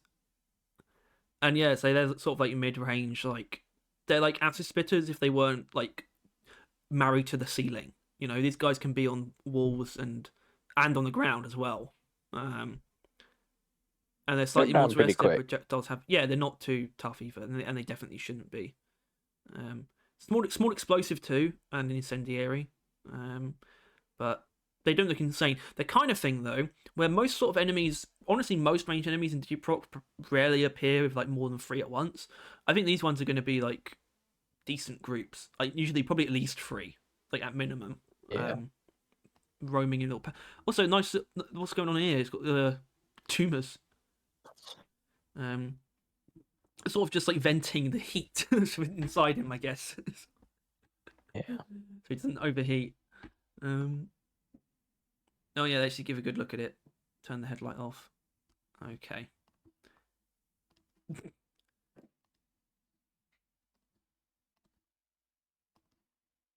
And I assume it's going to be it's the Clammerhead, right? I keep sort of its name's been sticking with me. Yeah, the Clammerhead. But there is. So I talked about earlier. You can see its movements a bit. He kind of slides around a bit. But the way he lumbers is great, and he's much slower than a Praetorian too. And it's also not finished because that attack didn't do anything. And obviously it wouldn't because it's like it can't take damage, but there's also definitely meant to be like obviously we saw in the concept art a gravity slam effect. It's not. So he was not in Disruptor, right? No, it's in basic actually. Yeah, which is odd.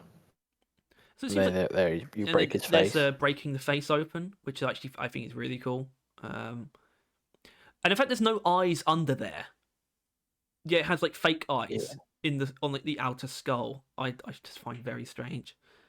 Yeah, it just looks like a solid tank type though. It's got close range melee, but it's also got a breath attack. It goes down easier than Praetorian, I would say. Potentially. I mean, Sweet point being at the front helps. Nice ash shot.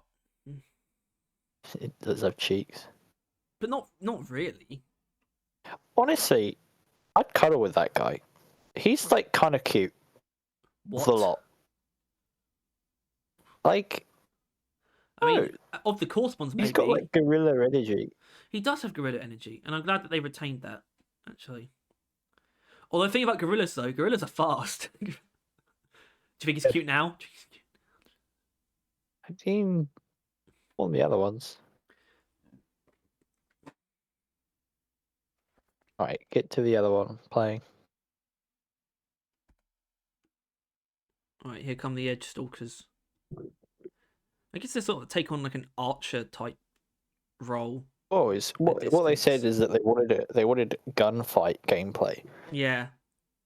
You're playing against someone with a gun. They will use cover, but obviously, if they use cover from which if they use cover from which they can still shoot from, that's actually very bad for them because that means the only thing that's visible is their weak point. If they were like hiding behind a ledge, but yeah, because it's the speed as well. It's sort of like in a way, it's like a ground-based patrol bot. How much more damage crits do? Yeah, it's almost like a ground-locked patrol bot, though, isn't it? Sort of the shape a little bit, with the weak point at the top, and it's very like very strafing as well. You have to track it a lot to make sure you're hitting it. The movement's great. That animation's really good. If it's scuttling, it's royally fucked side up. to side. Yeah, he's gotten scared, but yeah. I think sort of implementation-wise, I actually really like how that looks to play against, even if it looks annoying. You know,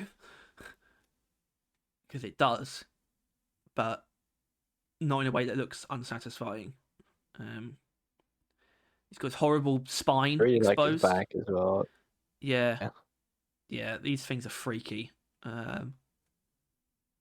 Like the actual like absence of bug likeness about all of these guys, that includes the Rafcan, it's such a good approach, you know, having like the base, the most common enemy types, be aliens and not bugs. Good choice. It's why I'm glad that they seemingly have replaced Glyphid and Mactera, you know. Maybe not everything else, but certainly like the most common enemy types, and that's the main thing you got to get, because those things give the Deep Rock swarms their visual identity, which is swarms of bugs, as opposed to hordes of actually semi-intelligent aliens. Anyway, so the Rafcans, starting with the Thrasher, we immediately understood what was happening when it does that. It is the Brundle realised to its potential. Certainly the bigger one. Obviously, neither one is exactly in that category of like health. I think these ones are definitely weaker than the Brundle, I'd say, and then the big one's like more of a goo bomber-esque. Because these things are quite easy to kill. But what they do have is side-based weak points. Their weak points are on the side, as you can see there, which, you know, very, very clear sort of fighting methodology. You've got to let them ram towards you and then just dodge to the side. Especially, I assume, into terrain. I assume they will sort of get staggered a bit if they hit a wall, which is probably what you want. Hit the wall, hit the floor. And I assume they're probably very likely to hit the floor most of the time because, you know, you're relatively below them. But yeah, they look like actually a very nice sort of... They look like just a step down from like Mactera's Spawn, you know? Because Mactera's Spawn, I would say, are generally a bit, you know, tankier than the average, than like a grunt, proportionally. These things look like they could appear in bigger numbers than Mactera Spawn generally do. And it's like, okay, you know? And you're not like too flustered by it. Anyway, there's this guy. I love this thing. Obviously, he's a bit janky at the moment. He's going into the floor, but like the way he's like his like frilled sort of fins sort of splay out, like very obviously like swimming, right? Yeah, like, even more than the other one. Yeah. Instead, honestly, I wonder if they got any kind of kinship with the Cave Angels. They did refer to how they have sort of a bit of a magical aspect to them. Mainly, obviously, visually is what they meant. But... these kind of wings. Yeah, they can't. Yeah, they were pretending that they were capable of flying. These fuckers don't give a damn.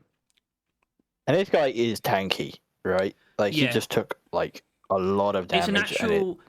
It is a proper flying tank, which I would say we don't really have outside of the Brundle, which is like a mini one. Because which is why I mean, the bigger if ones, we were like the never Goo going to Bomber's get a Mactera not. boss. Yeah, I would love a Rafcan boss. Forward to a Rafcan boss. Hell yeah. Hell yeah, good name too. I mean, obviously it's a very like ocean-like name. I mean, I'm talking very basic sort of etymology of words Just here, but honestly, like it's just reefkin. generally I think fucking I think it's literally probably derived from reefkin. Like genuinely, I'm not even kidding. maybe. Something like that. They- It just sounds a bit more They're just ocean-esque. so fucking good at naming stuff. They are good at coming up with species. Like all their Floating. species is Look at such these like bits. alien bullshit. But Floating, like properly oh yeah, floating. Yeah, yeah. Thank you. So that is all it right. though for all the like enemies that he showed off, and I think we are just That we pretty know of, royally yeah. chuffed, to be honest, so far. To be shown Yeah, so it many in one really go, but also just the indication of the approach they're taking is so like delicious. just the picture that they're painting. You're in caves filled with like floors and pillars and like man-made or dwarf-made structures. And you're fighting up against like everything that we just saw fighting now these things as inside them, right? It's just such a different picture to Deep Rock. Like just like completely different. That yeah, I think the natural terrain does look quite similar. But otherwise, it's almost a different game, really, visually, with the new pistols as well. Yeah, it's like everything outside of like the style itself, you know. The style it's still the same art style of Deep Rock, but Gonna go. everything we're seeing is new still. And that's Yeah, a very nice sort of vibe to have. And I just love the amount of new creatures that there will clearly be. The idea that I feel like there will be a good amount carried over. At the same time, they mentioned that they're not actually sure about Glyphids yet. Still, that's not a decision, which means I think they are probably going to be replaced by the Core Spawn. Therefore, I think Mactera might be replaced by the Rafcan, and I think that's perfect. It's more of a creative excuse than you realize. I think I think they just have to replace them. It's like, yeah, I mean, functionality wise, they do have to be fairly similar to what they're sort of substituting for, like the Scorcher to Acid Spitter or things like that. But what it actually means is an excuse to just go nuts design wise, which is what it needs more yeah. so. We don't need the enemies to And actually what be what insanely different, they like function wise, really. But what they really said they needed, right? They really like when they stripped it away from being an expansion to Deep Rock and being its own game. They just like we never would have saw anything like this if it no, was an expansion. They never would have gone this far. They would have been able to separate themselves this hard. And I think, as you can see, we're all better off yeah, for it. obviously we got this Core Spawn crawler in Deep Rock, but I don't think we would have gotten the Core Spawn if it was going to be a DLC. To be honest, Yeah. certainly not as they are. We would have Certainly, gotten like I don't know, like more like Stingtails, where it's like vaguely Glyphid like, but like darker. That's about it. yeah. I think them being let off the hook as far as designs go is clearly such a blessing for them and therefore for us. Yeah. Um, I just find it interesting that I think if they went a different direction or go a different direction in the future, they have like a horror game, like the ability to make a proper horror game in them. With yeah, their design. oh for sure. Yeah, I mean, yes, If they lost like the slightly friendlier art style, right? Like it's like all triangles and polygons and stuff. They just went like realism. Fucking game over. yeah. Anyway, it's time to I think this way let's actually shove the classes with some enemies straight away. Also, when Yeah. we see two classes in action, which are the Slicer and the Falconeer, um, I think that's what this is going to be, and it will be the Slicer. Hell yeah! What year do they think this is? What? That's like 2000s. Anyway, the segment is actually the Reclaimers. It's meant to be classes, but any moment now he's gonna slice through them. He's just stalling to let them talk. He is actually.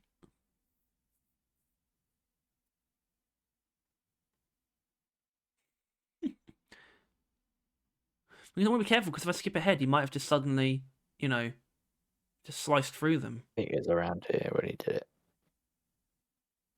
Not that it says much. He sort of pulls it out of nowhere.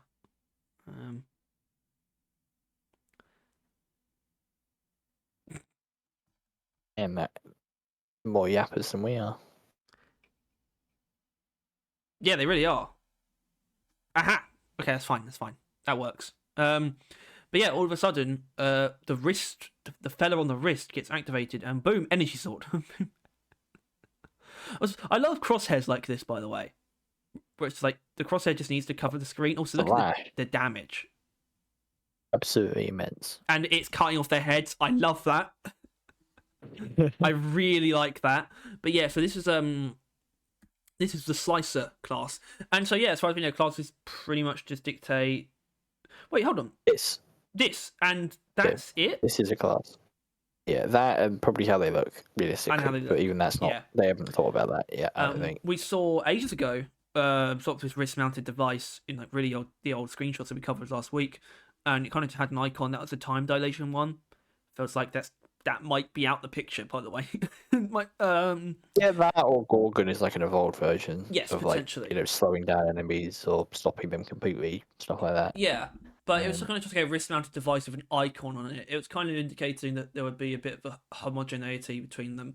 But here, I think the direction they've gone, which is, it's quite a substantial change. It's like a very, the class comes, what it brings with it is a very different device based on the ability, and that means their wrist looks entirely different.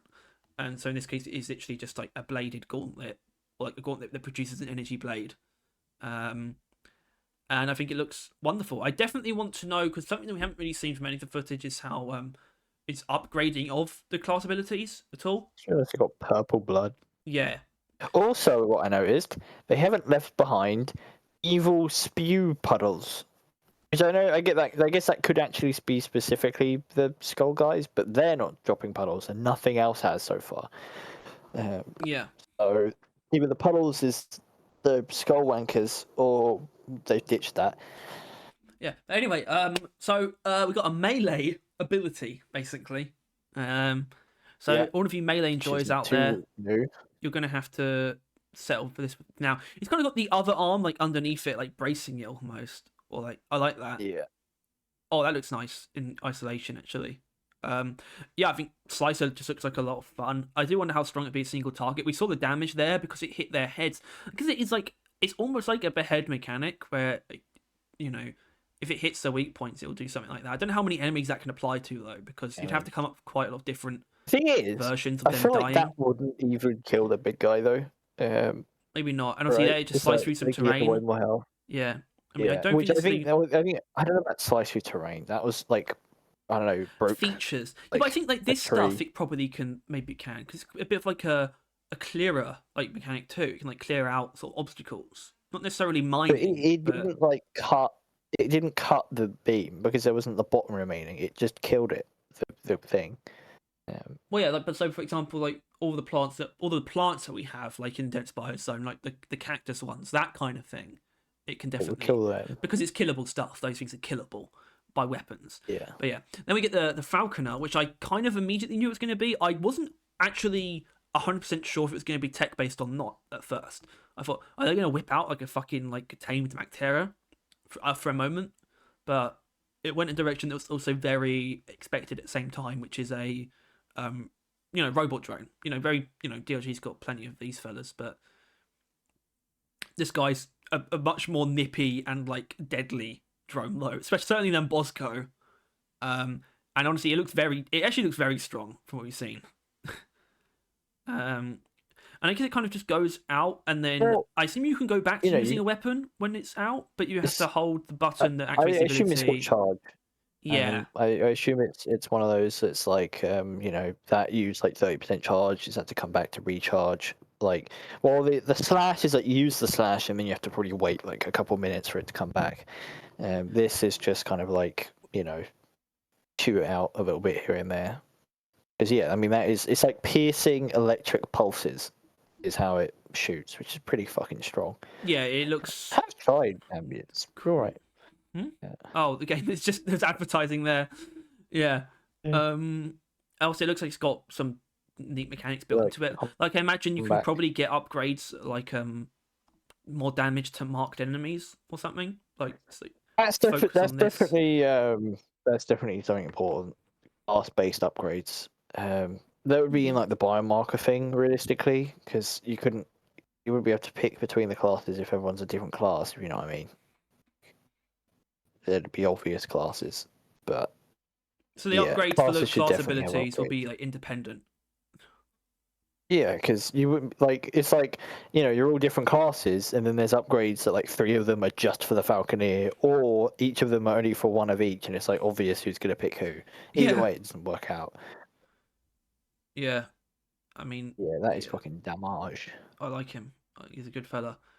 See they showed him. I wish that we got to see the others, but yeah, I think we will in time. I think we're going to see more of this game a bit like more frequently than people sort of Guardian think. is probably not too flashy, I imagine. It like probably is like a shield, maybe. Yeah, Guardian's probably going Dome to be something sometimes. that it's not probably not going to be very surprising for the name. Guardian's something you can imagine. Shield or And well, actually, I can only really think of Shield to be fair. Spotter is probably going to be nothing too interesting. You imagine. Spotter, yeah, Spotter's hard to actually imagine. It could be sonar based, but like threat detecting gadget, but it also could like Yeah. that like those pulses could do like damage or disrupt or make enemies take more damage. They're all going to be about as strong as these two, and so far they're pretty fucking strong, to be honest with you. As long as they are, that makes any abilities a bit more exciting because they're willing to go to a pretty interesting power level with them. A pretty exciting power level. Yeah. So it's definitely enticing, I'd say. But yeah, I think the thing I like about this footage doesn't leave a lot of room for speculation, really. Everything they've shown, they're pretty showed to completion, I would say. Yeah, it's all quite head on. Other than like how much damage they do to you because he was in God mode. That's aside really from it. that, That's like the only question mark. yeah, we do know that the game's going to be harder in general than Deep Rock. Yeah, we don't know if it's going to said get like about like has 4 out the gate. I think is what they were saying. Really, I actually didn't catch that, and that sounds great. I definitely want that. I like the idea of that. I like the idea that they're willing to have Roadcore be not necessarily more niche, but and also I don't mean this in a bad. I wasn't about to say I mean this in a purely good sense, even though it almost doesn't sound like it. But they're trying. They're not necessarily trying as hard to make it a people pleaser game necessarily. Do you know what I mean? It's very them. They're just very. We'll just do what we want, and I think if they wanted what we think is good earn and money and please people and do all that stuff, they would have continued updating Deep Rock, right? yeah, they would have had much more streamlined seasons as well and things like that, and that are like paid or something. And you would also have them, or in the other scenario, you would have them immediately announcing or confirming a seasonal model for Roadcore, but they're not even willing to say that it's like definitively live service. Beyond just not even necessarily saying if it's going to have seasons or not. And it's just really nice to see them at the stage that they were at when they started making a new game, but their principles are clearly still exactly the same and in the exact right place. Yeah. It's just their skills and numbers have been bolstered to where. Yeah, I mean, yeah, it's just all very promising. It should still come to console though. It should still, even if we're gonna obviously we are absolutely making moves towards PCs anyway. Biggest reason for that is Roadcore, straight up, but it should still come to console for their sake. So think of that. But that's more so the kind of stuff we're going to be talking about next week. I think for now that was all the footage that we got from Roadcore the other day. I think there will be more to come in the future.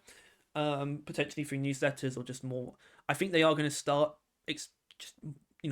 putting the game out there more. I mean, I think the dam has broken. As what, like I said, it would.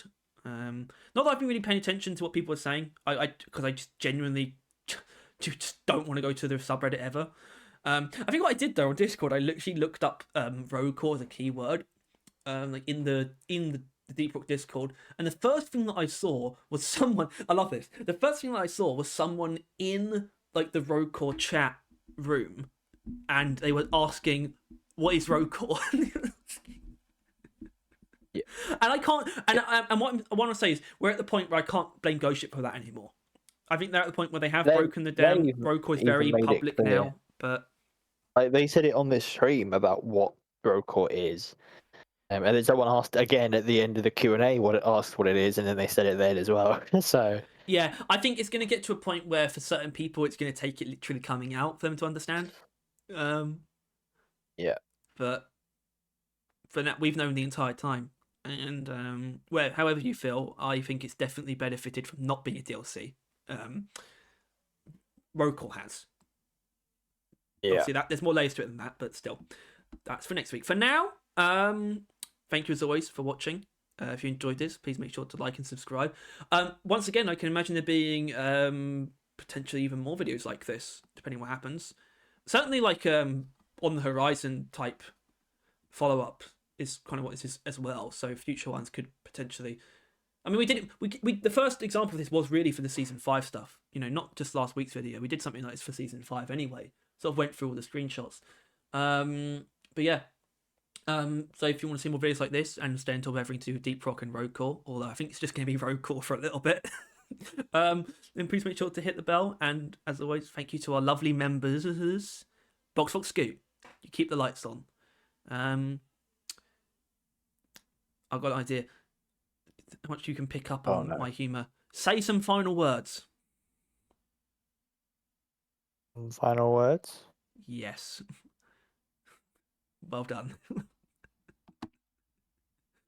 You've learnt so much. Am I the master now? What did you learn today? What did we learn today, I everyone? learned that I would hug the big guy. I love him. I would like ride a Rafcan I'm gonna print Slammer. out. I'm gonna print out a tiny little picture of him and put him in like a heart locket, and then throw myself into the ocean, and then like that's like a tragic love type situation. Hey, I made a little correspond clammerhead for you. Thought you'd have it.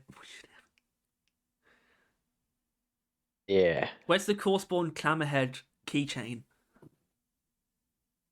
I mean, that does. It would be interesting if they're gonna make roll call merch like soon. Yeah, well, you know, because of a lot of stuff that they've did, apart from the bottle, which I think is kind of stupid, because I don't think many people really think about what the dwarf's healing canteen looks like. But it's all stuff that's quite embedded in like public consciousness as far as Deep Rock goes, and I don't know how long it's gonna take for any part of roll call to be like as iconic, you know. But the Glyphids are such a solid design. I mean, like, I'll say what you will. I think the Cold-Spawn Creeper it's just not going to be as iconic as a Glyphid Grunt, unfortunately. That's because I don't think it needs to be. No, it doesn't need to be, and you can't really outdo the Glyphid Grunt. Team Galactic brand is done. It's done. Yeah, it's going to be so hard to add more to it. Rich, cute loot bug plush, Glyphids plush, like it's done. Now you just, I don't know, build off of it. Yeah, and there's nothing cute here. I haven't seen loot bugs so far, Glyphid. and I like that. I mean, I think they're very much so okay with Rocal being a harder edged version, even if it's not by miles necessarily. But we haven't seen loot bugs. I think it's going to be a less. There's no nitro or gold, cute game. so how would a loot bug play into that? It would expedite bugs. Yeah, and it'd be like a lot uglier. Yeah, because it's from Rocal. Yeah, it'd be like a lot bigger and a lot more detailed. It'd be like the one from that April Fool's thing with the real loot bug. It would look exactly like that. Yeah. Be a PNG of it. Be a PNG. Yeah. Do it, go ship. Go on. Yeah, you won't. All right. Balls. Shut up. Bye.